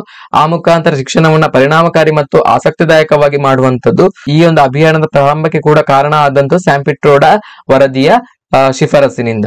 ಹಾಗೆಯೇ fostering of public private partnership in education and research, ಈಗಾಗಲೇ ನಾನು ಹೇಳಿದಾಗೆ ಸೊ ಉನ್ನತ ಶಿಕ್ಷಣದಲ್ಲಿ ಮತ್ತು ಸಂಶೋಧನೆಯಲ್ಲಿ ಖಾಸಗಿ ಮತ್ತು ಸರ್ಕಾರಿ ಸಹಭಾಗಿತ್ವವನ್ನ, ಸರ್ಕಾರಿ ಸಂಸ್ಥೆಗಳ ಜೊತೆಗೆ ಖಾಸಗಿ ಶಿಕ್ಷಣ ಸಂಸ್ಥೆಗಳಿಗೆ ಕೂಡ ಈ ಉನ್ನತ ಶಿಕ್ಷಣ ವ್ಯವಸ್ಥೆಯಲ್ಲಿ ಹೆಚ್ಚಿನ ಅನುಸಂಧಾನವನ್ನ ಮಾಡುವಂತದ್ದು, ಸಂಶೋಧನೆಯಲ್ಲಿ ತೊಡಗುವಂತದ್ದು.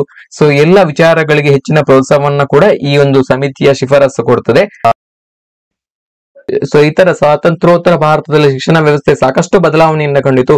ಹಂತ ಹಂತವಾಗಿ ವಿವಿಧ ಸಮಿತಿಗಳು, ವಿವಿಧ ಆಯೋಗಗಳ ಮುಖಾಂತರ ಬದಲಾವಣೆಯನ್ನ ಕಂಡಿತು. ಸೊ ನಾವೀಗ ನೋಡ್ತಾ ಇರುವಂತಹ ಏನು ಶಿಕ್ಷಣ ವ್ಯವಸ್ಥೆ ಇದೆ, ಸೊ ಅದು ಒಮ್ಮೆಂದೊಮ್ಮೆಲೆ ಆದಂತಹ ಬದಲಾವಣೆ ಇಲ್ಲ, ಸಾಕಷ್ಟು ಮೈಲಿಗಲ್ಲನ್ನ ಕ್ರಮಿಸಿ ಬಂದಂತಹ ಬದಲಾವಣೆಗಳು. ಸೊ ಇದರ ಬಗ್ಗೆ ನಿಮ್ಗೆ ಏನೇ ಡೌಟ್ಸ್ ಗಳಿದ್ರು ಕೂಡ ನಮ್ಮ ವಿಡಿಯೋದ ಕಮೆಂಟ್ ಸೆಕ್ಷನ್ ಅಲ್ಲಿ ಕಮೆಂಟ್ ಅನ್ನು ಮಾಡಬಹುದು. ನಿಮ್ಮ ಅಭಿಪ್ರಾಯಗಳನ್ನ ಕೂಡ ಕಮೆಂಟ್ ರೂಪದಲ್ಲಿ ವ್ಯಕ್ತಪಡಿಸಬಹುದು. ಮುಂದಿನ ವಿಡಿಯೋದಲ್ಲಿ ಇನ್ನೊಂದು ಟಾಪಿಕ್ ನ ಜೊತೆಗೆ ನಿಮ್ಮನ್ನ ಭೇಟಿ ಆಗ್ತಾನೆ. ಥ್ಯಾಂಕ್ ಯು, ನಮಸ್ತೆ.